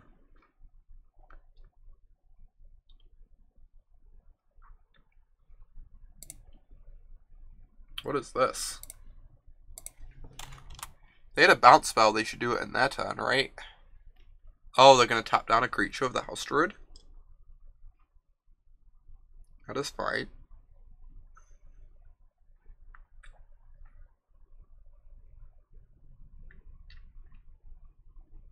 Sure.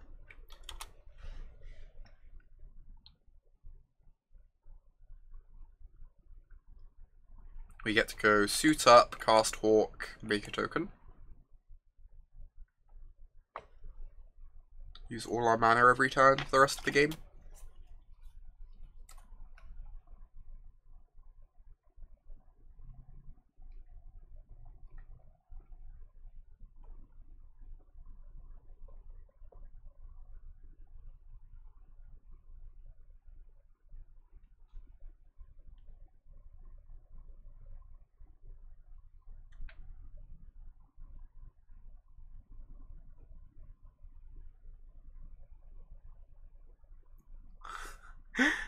It's pretty great, Fax. The old Dawn of Hope, Glaive of the Guild Pact combo. Just like, gaining so much life.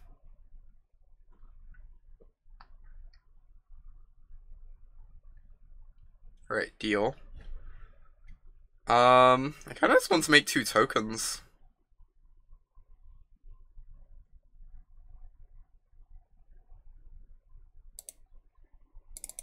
That sounds great to me.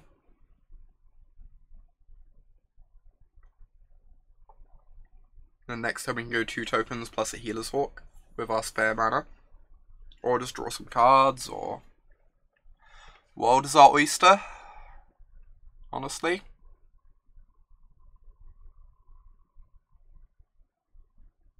OP's best card doing work. I mean, we haven't made a token yet, Fax, but we can hope. Mainly we're just stopping our opponent making tokens and getting a 1/5 out of the deal.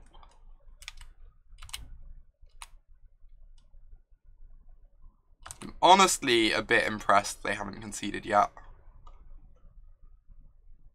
I don't think I'd have it in me to keep playing this game.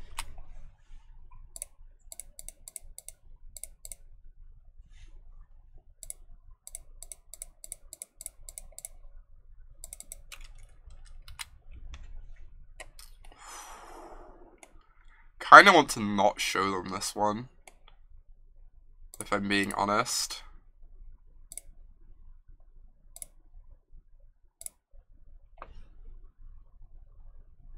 Since they're probably just dead anyway, not showing them the best card in my deck is probably wise.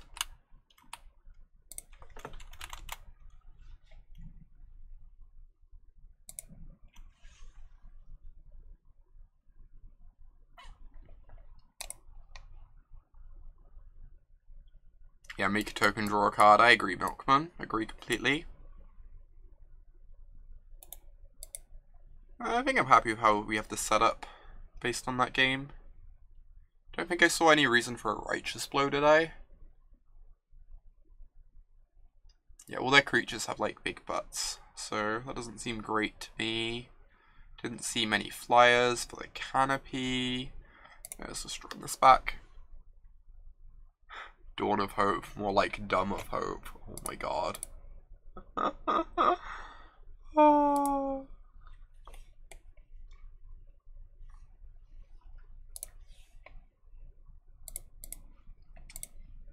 This is pretty unexciting, but yes, it's a keep.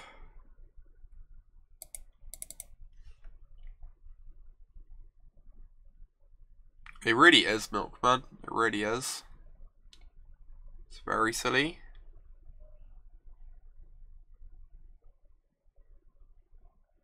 Aw.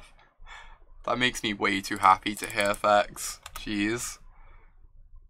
Am I doing the Axion Draft Camp this weekend? Cup this weekend? What day is it on, Caius? I'm busy on Saturday. On Saturday I'm going to be meeting up with my sister and my nephew. But if it's on the Sunday, I might be interested. Perfect draw.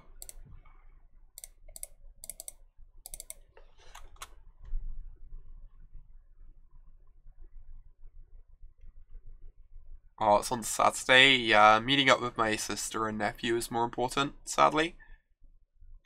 Haven't seen either of them in a long time.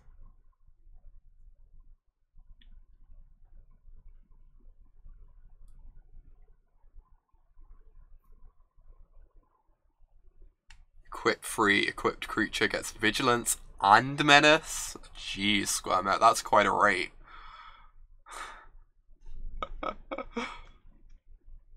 That a copy does not trust what's going on right now. I mean, would you? I guess we're just using this integrity. It's not very exciting integrity.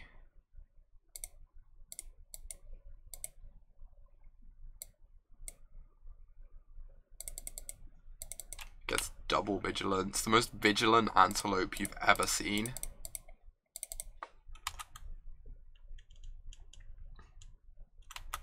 Did we board out the gates? They're in here somewhere. We've only got 10 of them, so, you know.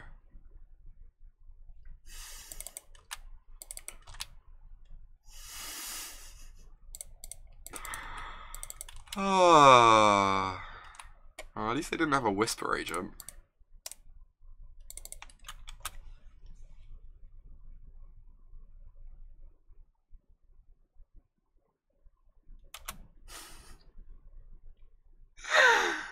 Oh. Classic Celeste. What is going on? Ugh. Wow. I guess we're gonna play around Whisper Agent here. Make a very menacing antelope.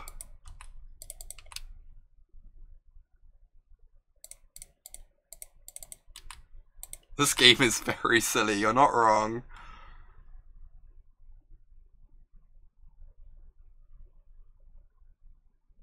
Nice card.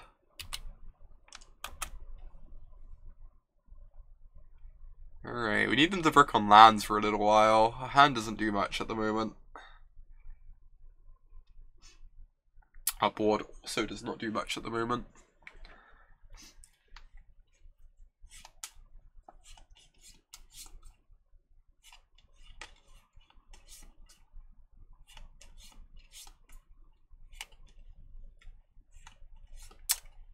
Yeah, that's not beatable.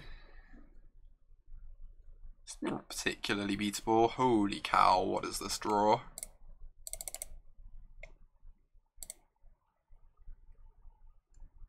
Was that the best draw in our deck? I think that was the best draw in our deck.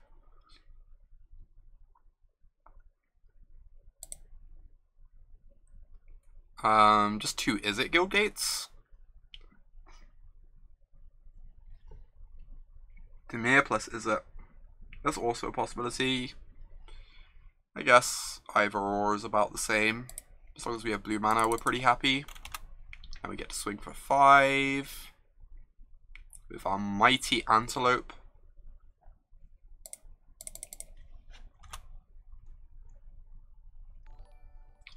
Oh, Gabroth.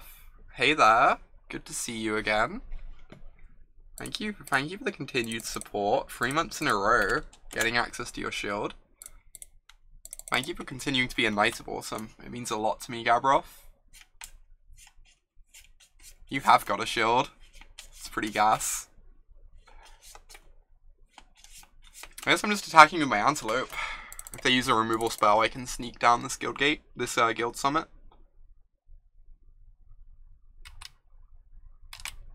Yeah, the symbols upgrade over time effects. I think 3 months is a bronze shield, and then like 6 months is a silver shield, and then they upgrade to swords. It's pretty cool.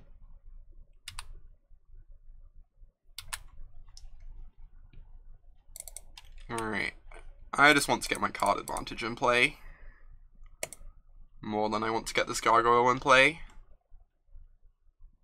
This seems excellent.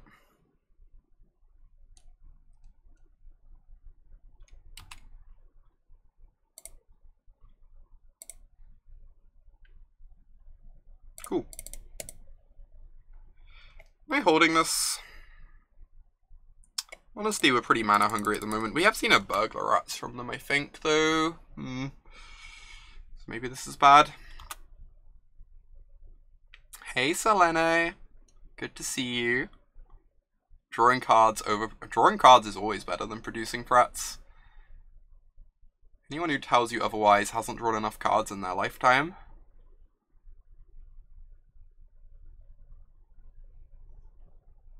You had 4 burglar rat deck, oh my god. Sounds disgusting. Hey, we drew a cantrip. So good. My lord. Right. Yes, we're casting some threats now.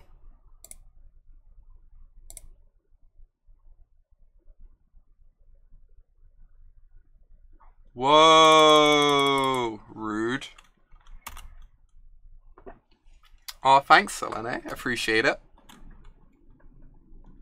I am very, very happy with my performance there. It's been a while since I've had like a really good PT, so came out just the right time too with me chasing gold.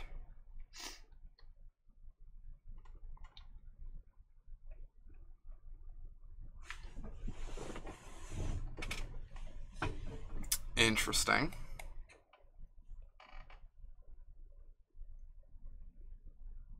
Was that my first?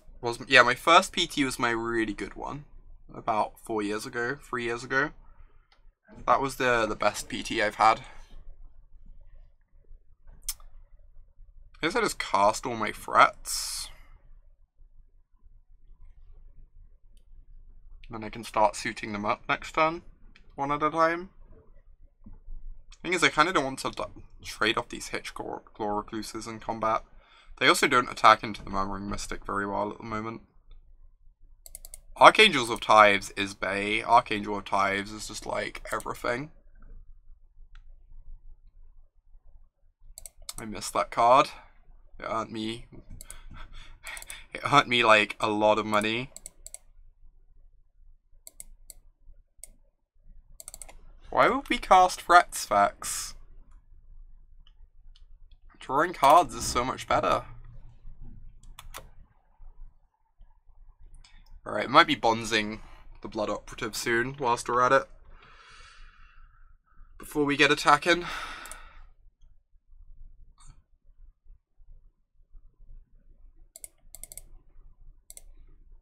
Boop.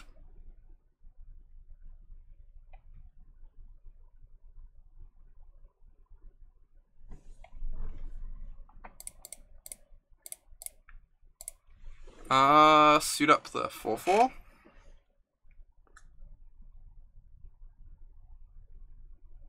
And then give it an extra toughness. Seems fine.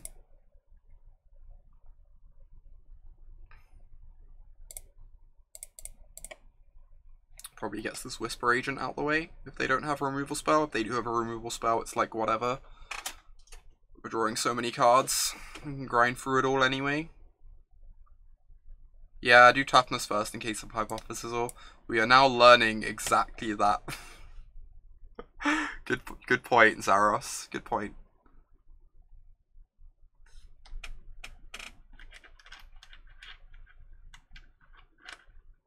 I'm being a bit lazy with the sequencing because it probably doesn't matter too much, but for sure this was incorrect.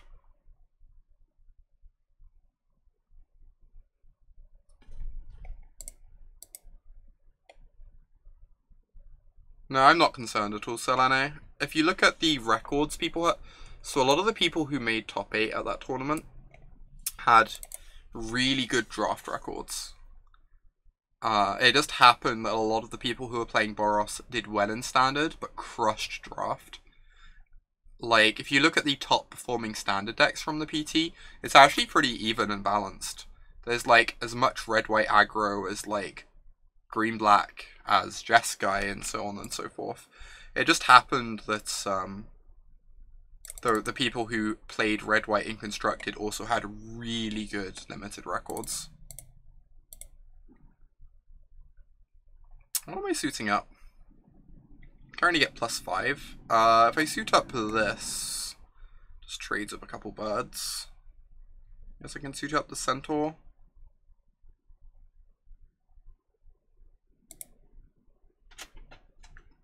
Yeah, exactly. The two decks that went 10-0 were Mono Blue and Drakes. And there was like a lot of Golgari that did well, a lot of Jeskai control that did well. I think some Mono Red did well as well.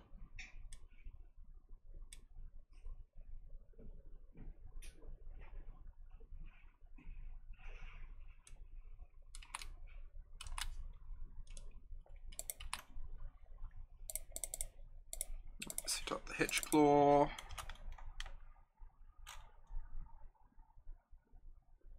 some point soon we'll find a Dawn of Hope and take over the game with that. Until then we're just like grinding very well here.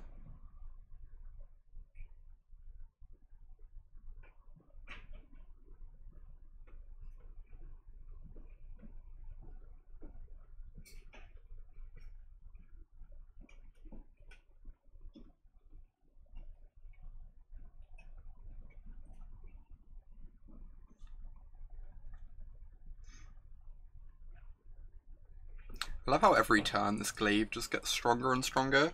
As like our guild gates cantrip into more guild gates.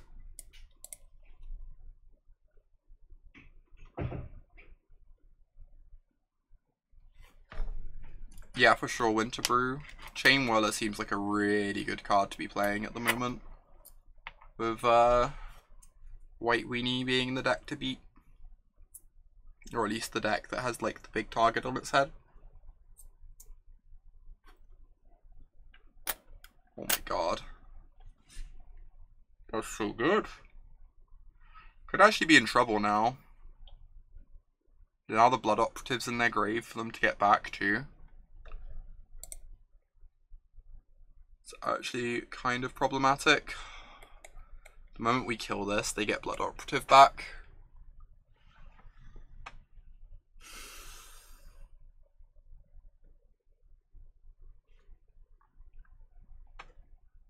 I feel like I'm almost forced to kill the Murmuring Mystic for that reason.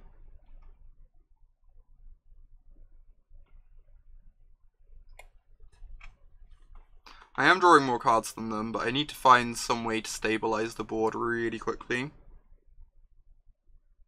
What removal do I have left in my deck? We've been through Luminous Bonds and Intervention. We didn't board in Canopy, I don't think. Yeah, we didn't board in Canopy. I still have a Dawn of Hope, which is very good against the Blood Operative. I have a Connive, which answers this too.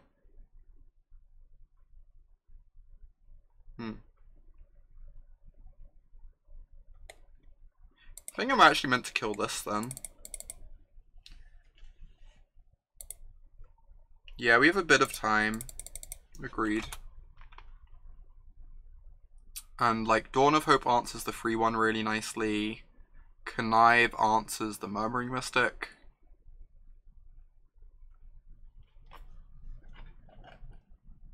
Hey, I kind of want to cast it on my turn to play around a counterspell, but maybe a counterspell is so good against us anyway that we're just meant to wait and see what they do.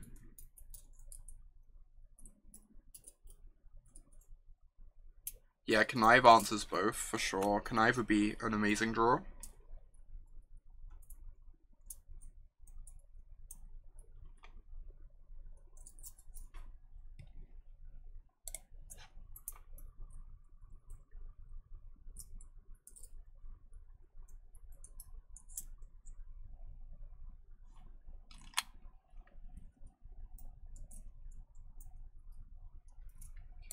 Alright, give me something good.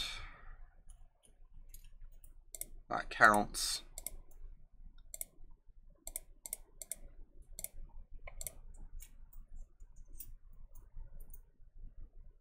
Please resolve, thank you. Alright. Now another chance. I have an 8-5. Any gate makes it lethal.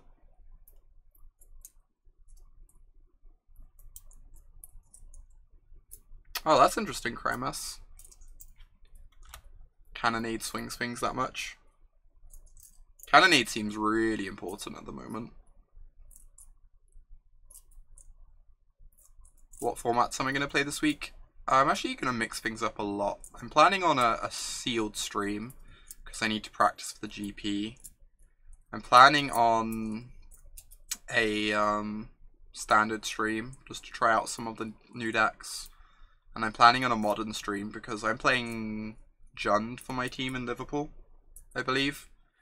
And I really want to get in some games with that. I also just like the idea of playing some Jund. Nice change of pace from what we've been doing recently. Jadine got to me, I know, right?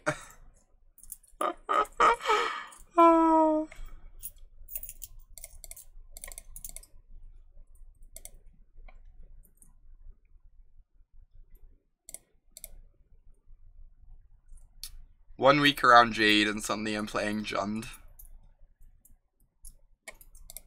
Ooh, maybe Jade does want. I might ask Jade if she wants to join in on the Jund stream. Actually, that's actually a decent shout. This card's pretty stupid. How is this okay?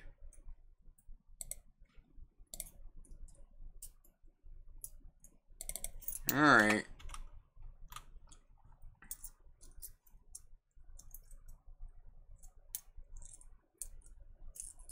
Oh, cool, Selene. It'd be great to see you there. I'm very excited for that GP. It's going to be a lot of fun. Can we have more streams where Emma heckles my drafts? That was pretty great, Shop.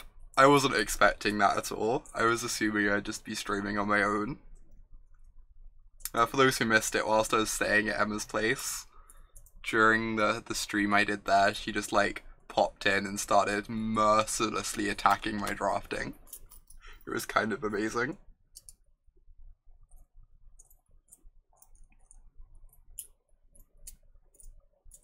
Is this Healer's Hawk lethal? Oh, we need another gate for this Healer's Hawk to be lethal. Rip. Come on, Guild Gate.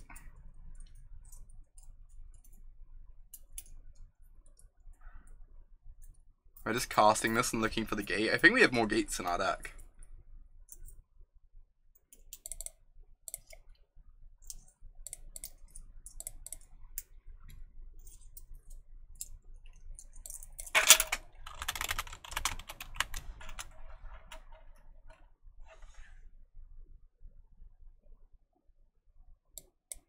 Alright, let's do this.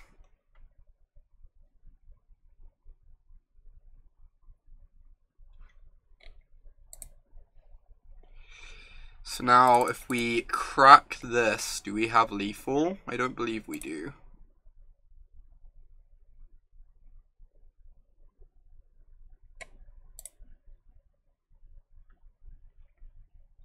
Can just cast another Hawk though, which seems great. I'm gonna leave this on top so I don't like randomly get decked.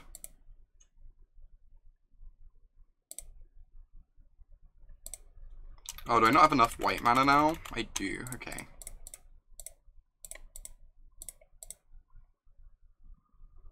I will tap mana correctly one day. There we go. Drown secrets plus blue card, yep. That is a thing I'm not gonna do. Agreed.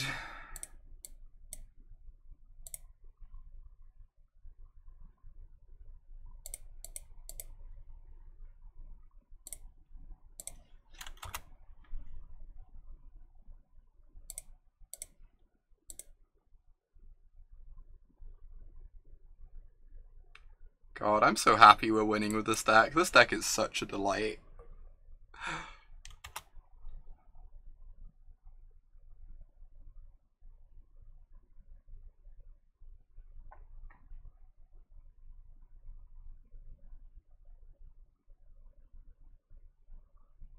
How do they only have 5 cards in their library, by the way? What's the gate victory card? This is basically Maze's End. By the way, did everyone notice that Maze's End got a power upgrade with this set? There are now 11 gates. Redundant CEO. Alright. 2-0, playing for the trophy. I'm gonna quickly go get some water, and then we'll be hopping into our final round of this delight. Back in a moment.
Oh, the legendary 3063. We can but dream.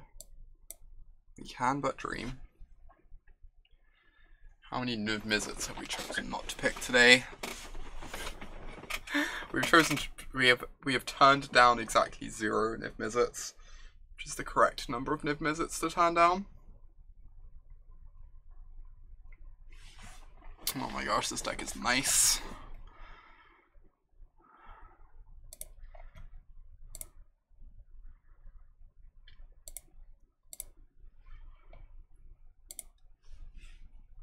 There is no historical precedent for exactly, Shop. Why would anyone ever do that? Even if you're drafting Absin, you see an Niv Mizzet, just take it, you know? All in. Hey Zapdos. Oh my gosh, I love that avatar. Oh, that's I'm being really silly today with words. You know what I mean. That emoji.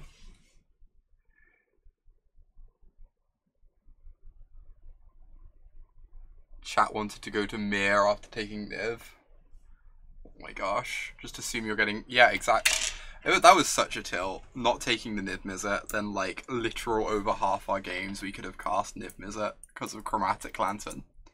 I still think I probably wasn't meant to take the Niv Mizzet, but... broke my heart.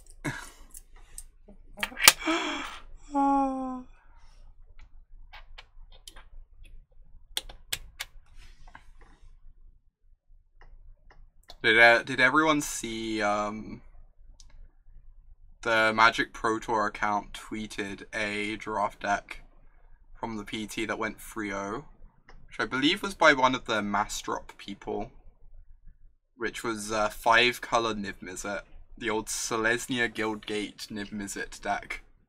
It was a treat. It was truly delightful. Imagine you cast Niv, have Niv and cast Ancestral Recall. We did a team draft at the airport where one of my opponents 2 games in a row went turn 6 Niv Miz, turn 7 Explosion for free. Which is like basically the same thing. Somehow more gross.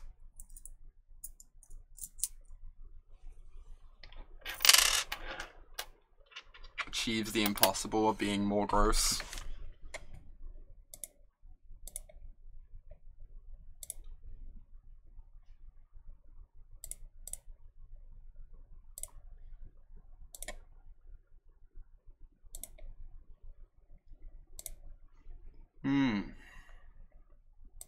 Come on, Moto. Just want to cast some Guild Summits. This Guild Summit has been overperforming for us.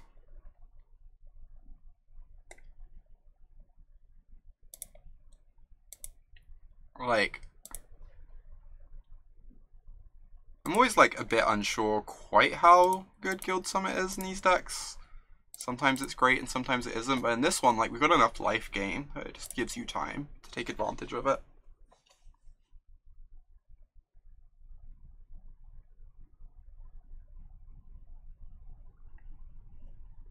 I really wish we had more Peacemakers. This Peacemaker's done a lot of work for us. A couple different games where we're like near death. It just claws us out of there.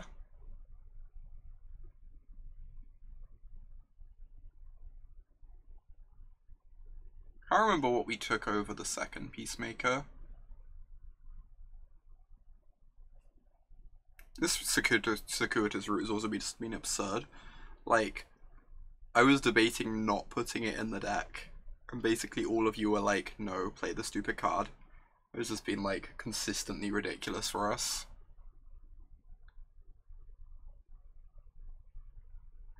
Oh, for sure, Crymass. Like, Niv is so pushed. Niv is one of those cards who I just think is going to see more and more play over time as people realize, like, quite how busted the card is.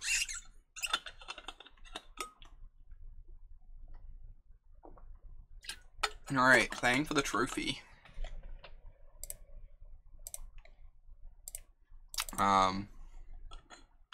This hand can cast 2 cards.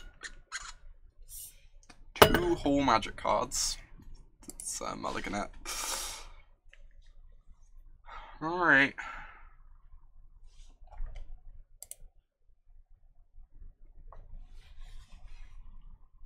Was it a Gargoyle or a Helix we took over the second Centaur? I can't remember.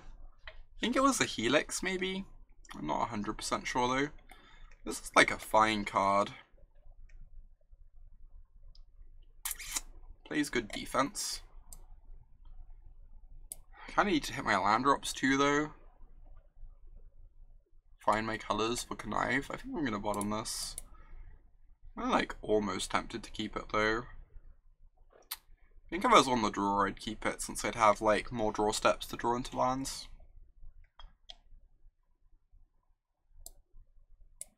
Being on the play, it's fine to bottom it though.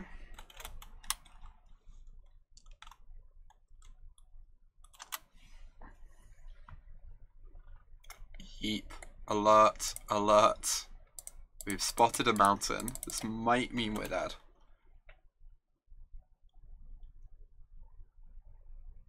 Alright, I'd love to draw a blue Guildgate next turn. That would be the best possible, I think.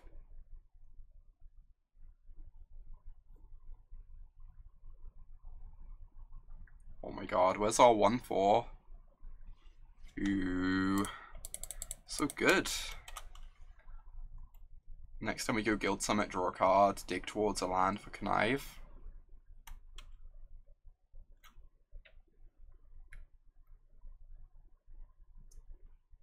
We do that a lot here, Shop. We really do.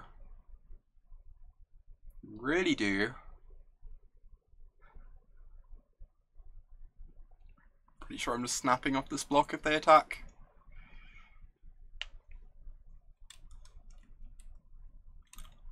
Never mind. I would imagine Izzet is probably the toughest matchup for us. See how it goes though. Just because they have like so much reach once you stabilize, right? A lot of removal for our 1/1 lifelinks.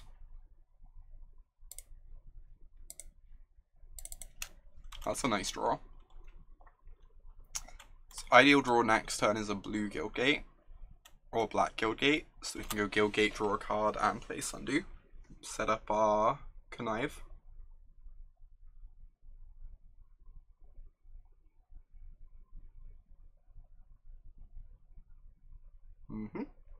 Muse Drake's not too scary.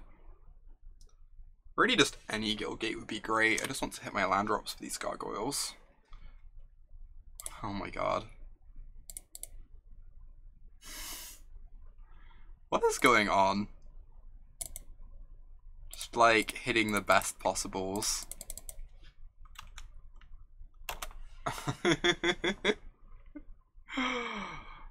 Oh. Is Grappling Sundew just a better Wall of Mist? Pretty much.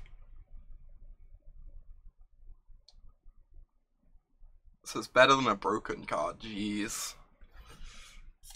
Don't know if that's possible. Is it better in the way that like Ancestral Recall is better than like Mock Sapphire? I think that might be the case.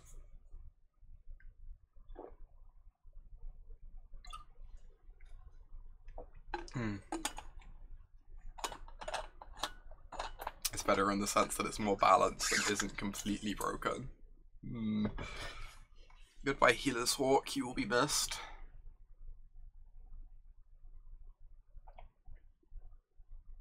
If they attack, don't they get to kill the Grappling Sundew?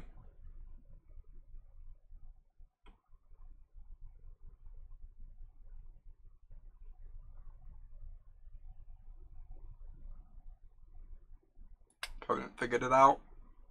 Or didn't, as the case might be. Alright. What one are we taking?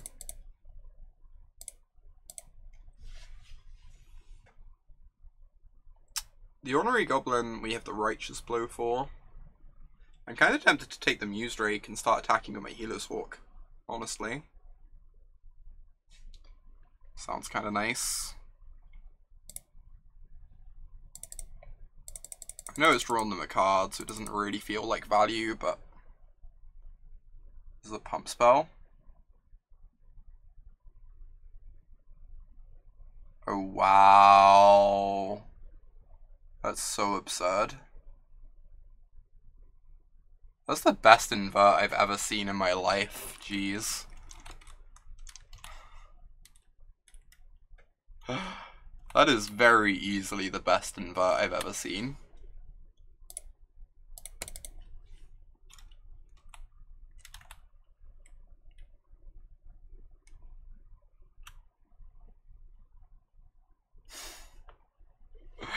Wow. Counter my rare, kill my uncommon.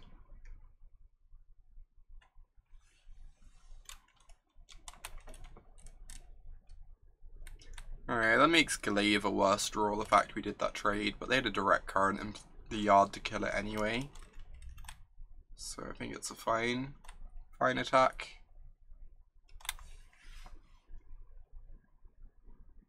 Alright, let's get this thing out of play.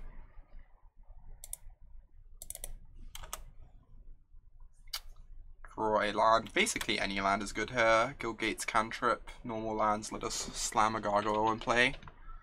Healer's Hawk does less. Why am I more scared of Ornery Goblin than Electromancer? I have like Dawn of Hope and stuff in my deck. I have a good point. I think if they already had so many lands that Electromancer wasn't too scary, but maybe you're right. Reasonable question.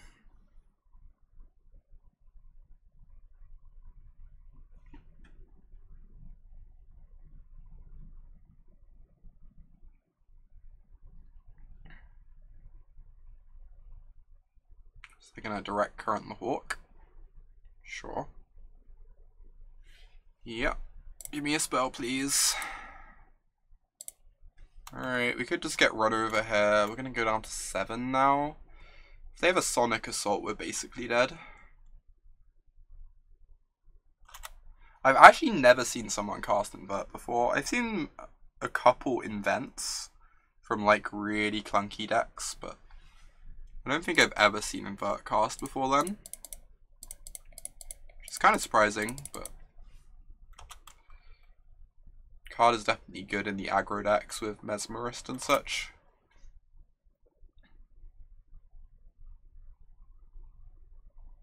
If they attack, I'm just like terrified. Ooh. Interesting. Am I just meant to put them on a 2-turn? Just like 7 them. Try and fade burn spells. Or I could Indric to play it safe. I'm casting this pre-combat no matter what. If it gets countered, I probably can't attack, I guess. It didn't get countered. Right, I'm just swinging. If they had anything, they'd be hitting us right about now. Killing them over 2 turns sounds great. Against the red deck that has lots of burn in it.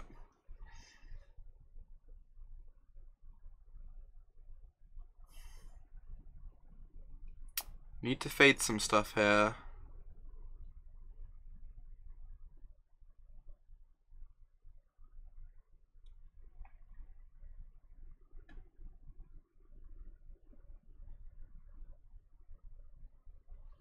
Interesting. I mean, I'm meant to block, right? Otherwise I just die.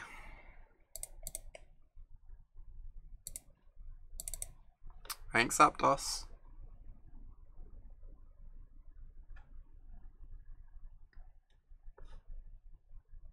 Blocking not the Ornery Goblin so our creature doesn't die to Lava Coil. Alright. Surprised we won that one. We were a bit clunky at points early on in the game, but opponent didn't really do that much, other than make some Grizzly Bears. I kind of want to take this out because of Invert. It's kind of awkward because this like card seems good against their deck otherwise, but I think the Invert blowout is a bit much.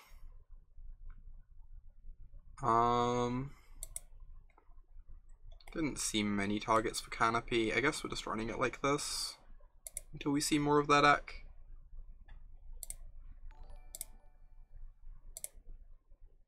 For the realm of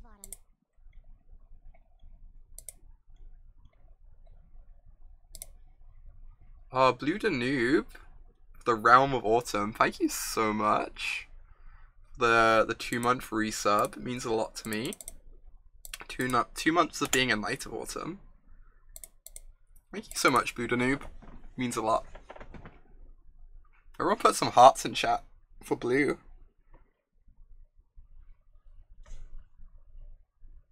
It's very is it for something clunky to work so well. It really is. Oh my gosh. It feels really good to be back streaming, I'm not gonna lie. It's been a bit too long.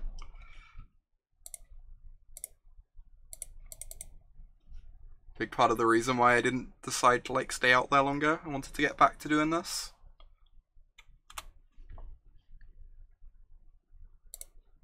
Alright, this Circuitous Route's gonna be nice with this Guild Summit.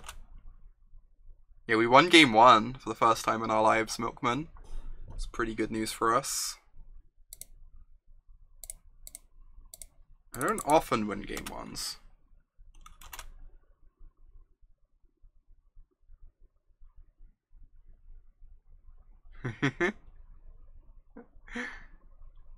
No, my healer's Hawk.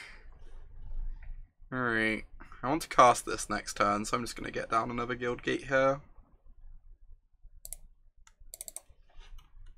Rather than cast my Okapi that just gets brickwalled by the field anyway. Yeah, it's really awkward, Shop, that because of the PT, like, lots of people just stop streaming at the same time. For sure. I almost want to cast this now. Is that crazy? Maybe a bit crazy. I'm just gonna get my mana built up here. Let's get a pair of... Is it Guild Gates? And the next turn we can go double free. Or cast a Gargoyle, either of which looks great.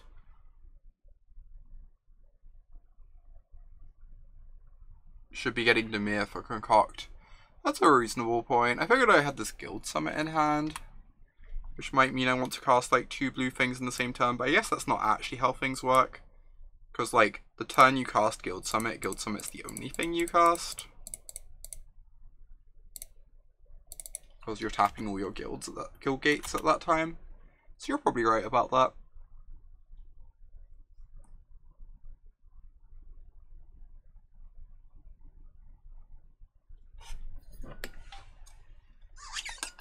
Yeah, I agree, Squamit. You're correct.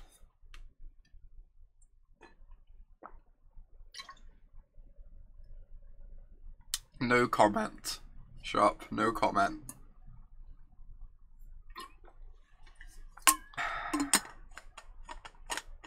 No comments. Nothing to see here.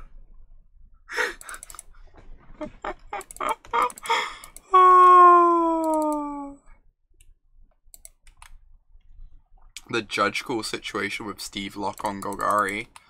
Oh, are you there, Luke? So that situation was kind of messy. What happened was we were playing White Weenie against, obviously I was on Golgari.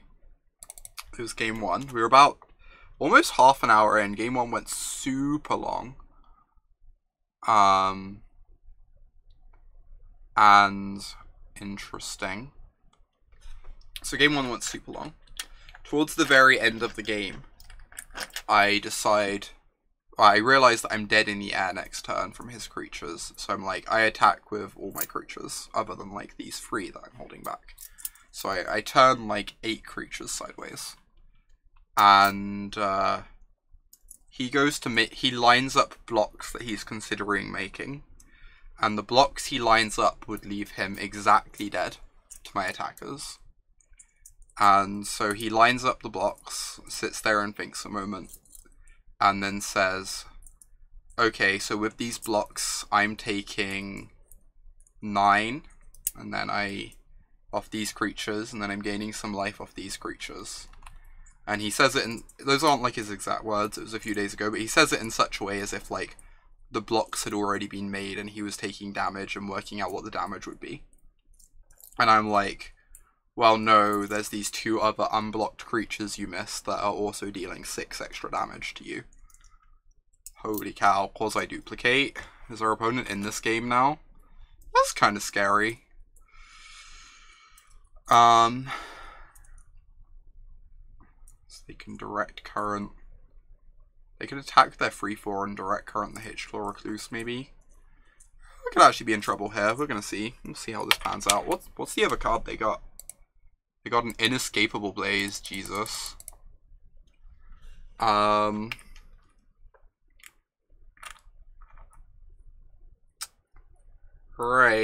I feel pretty dead.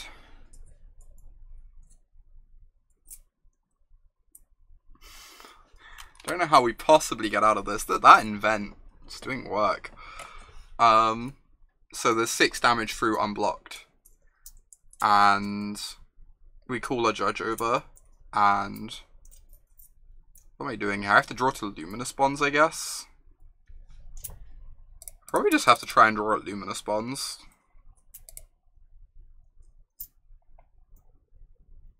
If I'm being honest.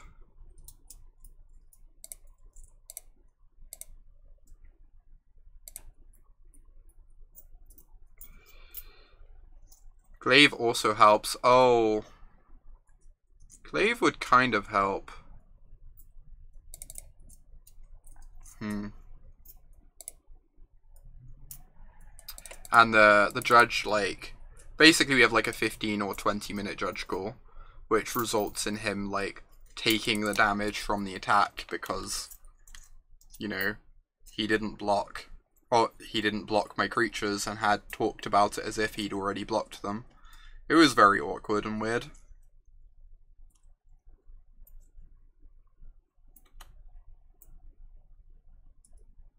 Should have waited for him to verify that those were indeed his final blocks. Do you arrange your battlefield atypically? Yeah, so I normally play lands in front. Which is like part of the atypicalness, but it wasn't the part that was like causing troubles.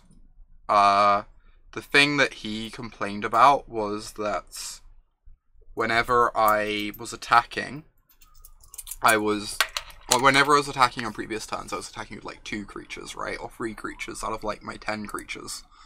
So what I was doing was I was pulling the 2 or 3 creatures I was attacking with away from the rest of my creatures and putting them in a row on their own. So it was really clear what I was attacking with. So I'd have like most of my creatures here on the board and then like a line of my attacking creatures over here to make it really clear. However, when I did like the big alpha attack, I can't separate out my creatures to one side like that because I'm attacking with like 10 of them and not attacking with like 3 of them. So I just turned them sideways where they were on the board pretty much and pulled all the non-attacking creatures to the very back of my board behind them. The idea being like having my attackers nearer the front and my not attackers nearer the back would make it easier for him to line up blocks. But from his perspective, he was upset that I'd been doing this thing of like moving my attackers to the side all game long and then like not doing that for the big attack.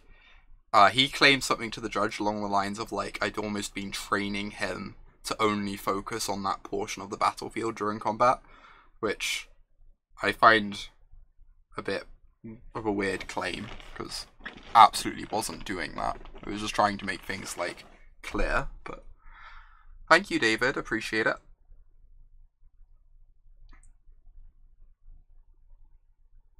Yeah, for sure. I always take that shop like 100% of the time. Why do I play lands in front? I personally find it easier because it means I can read my cards more easily.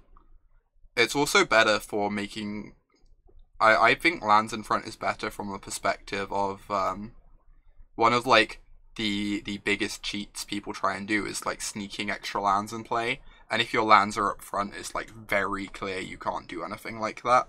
So I personally prefer it from that perspective.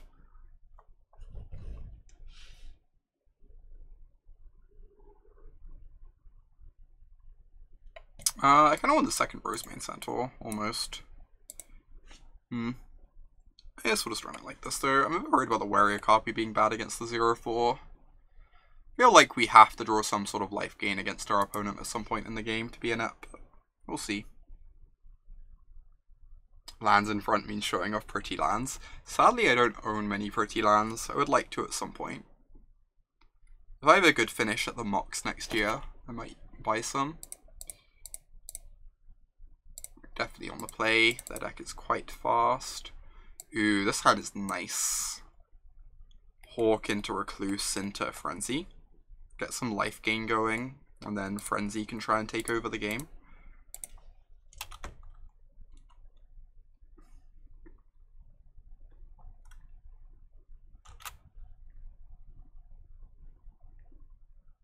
Interesting. How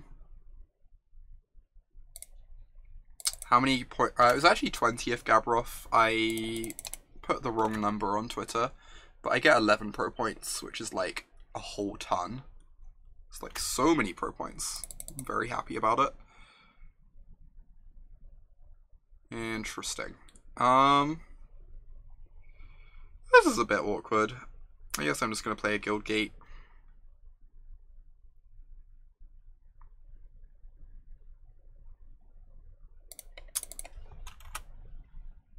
Land situation, not ideal. Still go like Hitchclaw into Frenzy. I kind of want to take the field at some point though, in which case I'm just casting nothing forever.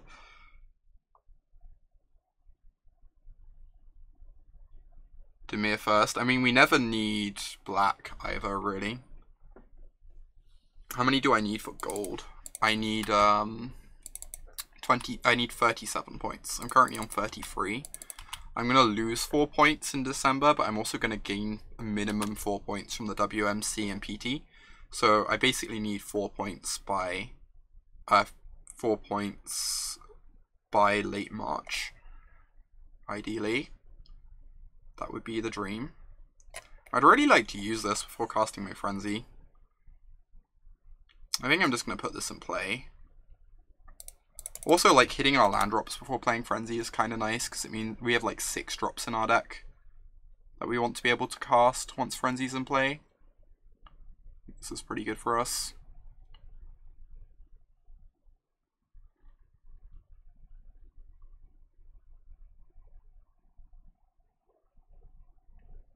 If they don't do anything, I'm just going to connive the field.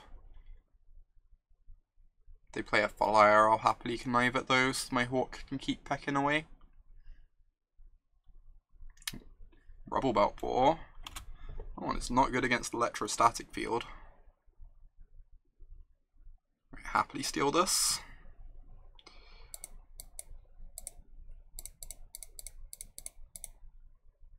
Very reasonable thing to have.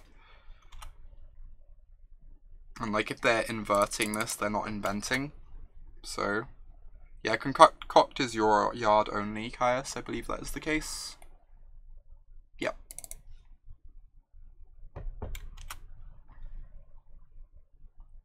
There's a Muse Drake, sure thing. It blocks my Hawk quite nicely. I think I want to get down my Recluse before playing this. And play the Frenzy next turn instead. Just like having the extra reach blocker seems really powerful. Buys us more time to have Frenzy go off.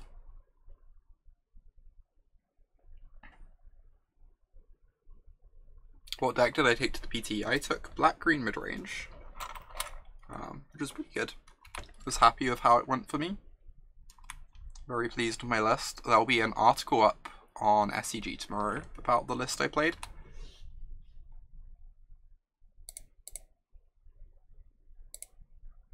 Like, these are the obvious blocks. If they have an invert, I get ruined. but it stops them casting an event, so I think I'm fine with that.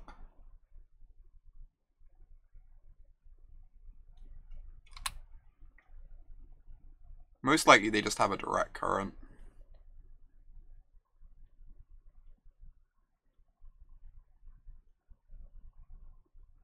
Never mind. Alright, at least they don't take damage. I still kill their Drake too, which is pretty nice. Yeah, invert's fine. I was overreacting to it. I agree.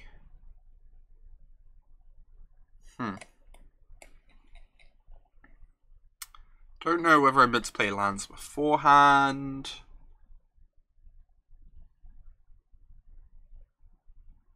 I ran into a lot of sideboard honor guards, but that card's a lot less scary out of the sideboard than in the main deck. You play an untapped source, so you can play 3 drops. That is reasonable. I think I kind of like the sound of that.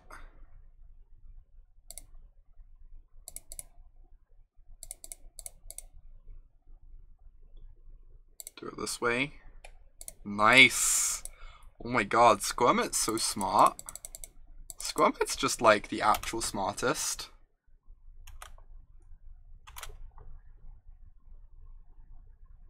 Jeez. It's ridiculous. Oh.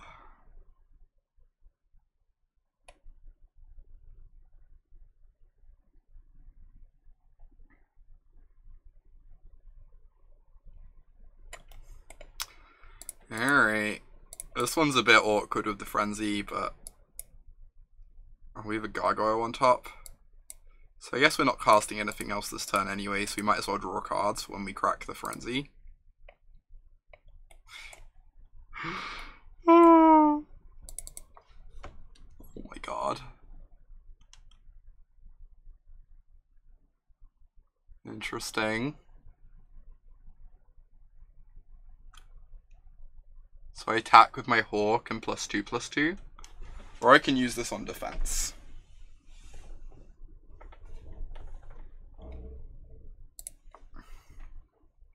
Kind of like it if I do it on attacks, I can hit a land for turn.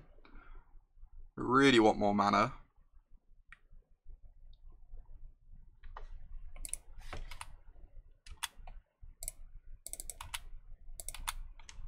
Maybe they block with the Muse Drake.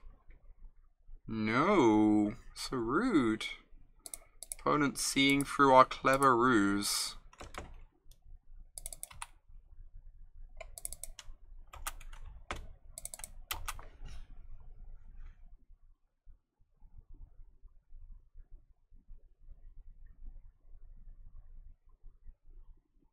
God, we have so many cards right now. I guess they have 6 cards in hand too. Half the things they've cast this game have cantripped.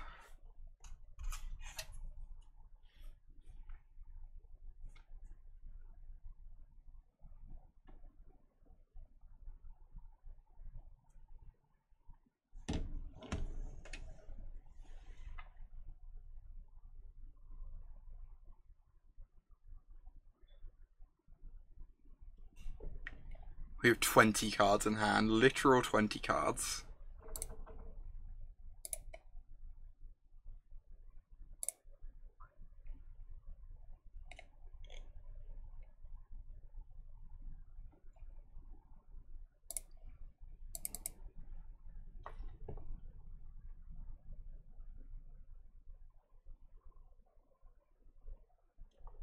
Alright, play this.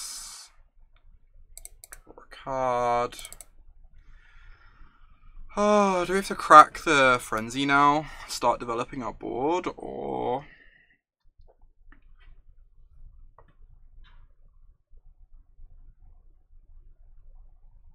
you just pass the turn? The thing is, all our guild gates cantrip now. I feel like we kind of have enough cards.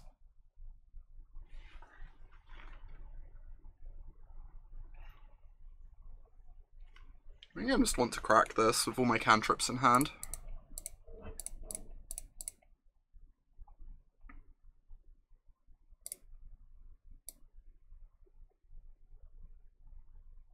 Yeah, I'm okay with this too, I think.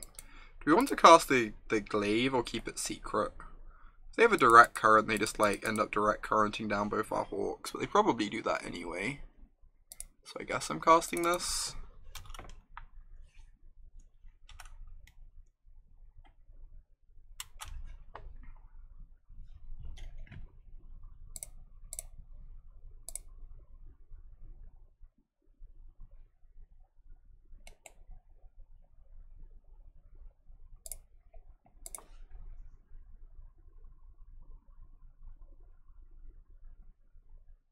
Okay, so start by drawing a card. These hawks, the truest of Baneslayers. Oh no, drawing a card means we can't cast the gargoyle. I guess that's fine. We force them to start killing these. And then can like re-equip after attacks. If this trades for a creature and gains us a bunch of life, I'm pretty happy with that, so...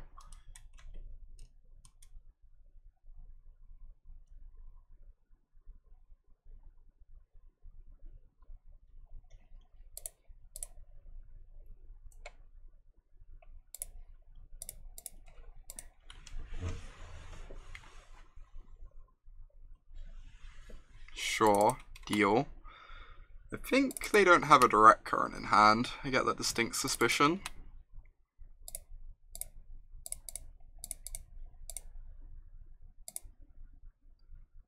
You were really hoping they were going to blaze our hawk. I was hoping that too, Sharp. Ooh, Beam Splitter Mage. Interesting. We haven't seen many things on their deck that work with that. Alright. Keep drawing cards. Interesting.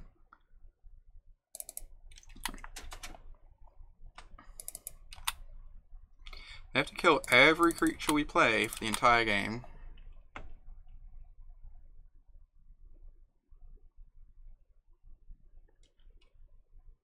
Deal. I am A-okay with this.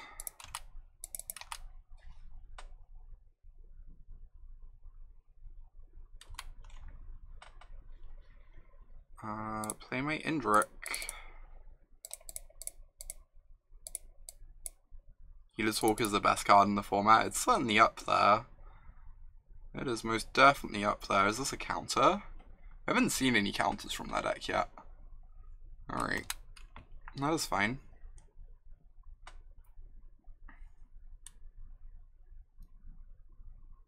Oh, we only have 2 lands. We have 3 lands left in our deck, I guess, because we have 18 lands. Still, we're just like drawing mono gas from here on.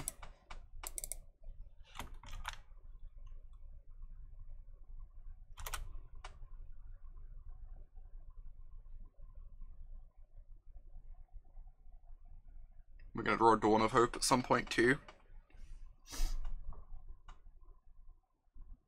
Oh my god. They found the combo. Oh, that's pretty strong. That is the one thing we saw that does work with Beam Splitter.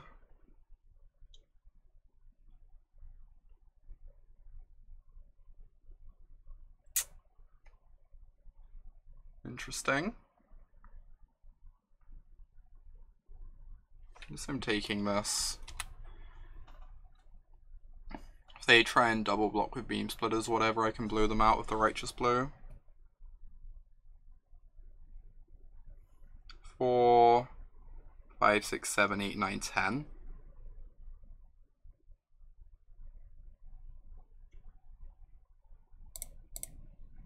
Oh, do we even have Guild Gates left in our deck? I don't think we have many. 4, 5, 6, 7, 8, 9, 10, 11, 12, 13, 14, 15. There's only 3 lands left in our deck. 6, 7, 8, 9. I think 1 is a Guild Gate.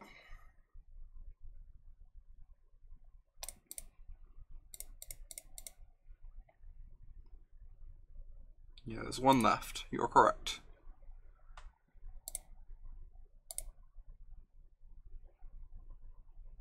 Cool. Let's swing.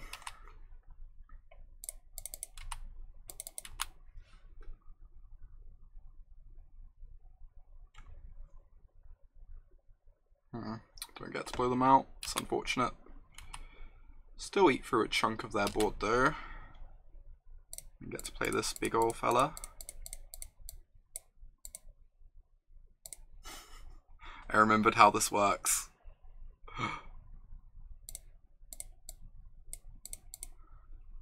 I could hold up Hypothesis, but I think I'm just gonna cast this abomination.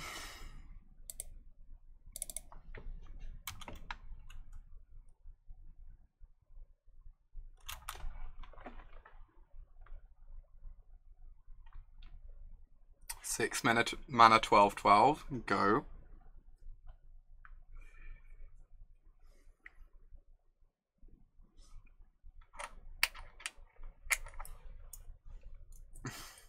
There's the goblin at uncommon that deals with the gatekeeper gargoyle. The one in a red 2/2. You can sack to destroy a colorless permanent.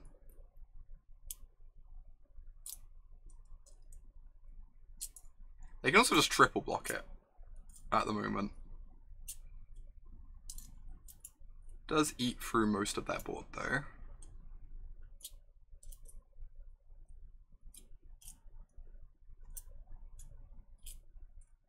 Honestly, if they have a bounce spell here, we're in trouble.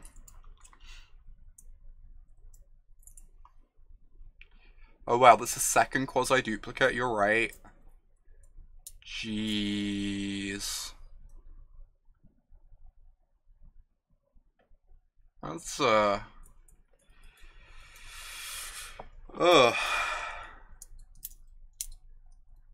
that's something. Oh my god. Maximize altitude. This board, yeah, this board is quite absurd. They have 3 drakes, so they can double block, but then we hypothesizzle.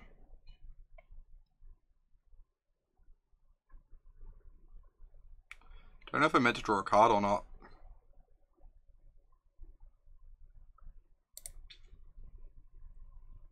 This might be a mistake. We only have so many cards left in the deck at this point.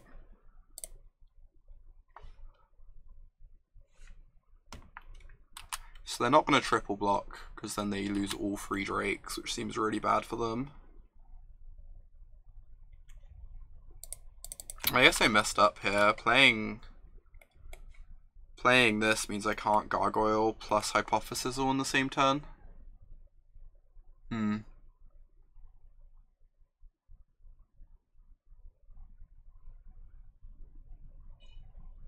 So if we're in a situation where we're meant to cast hypothesis, or it probably just puts us really far ahead. Just like plague wind all their drakes.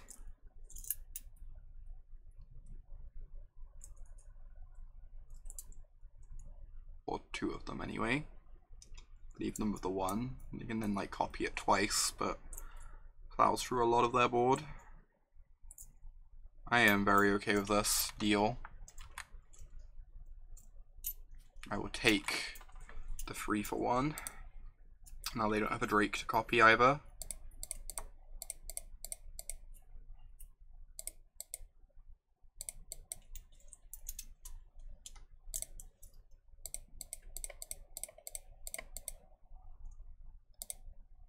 Maybe they're hoping to kill us with Beam Splitter Mages. They do have an altitude in their yard.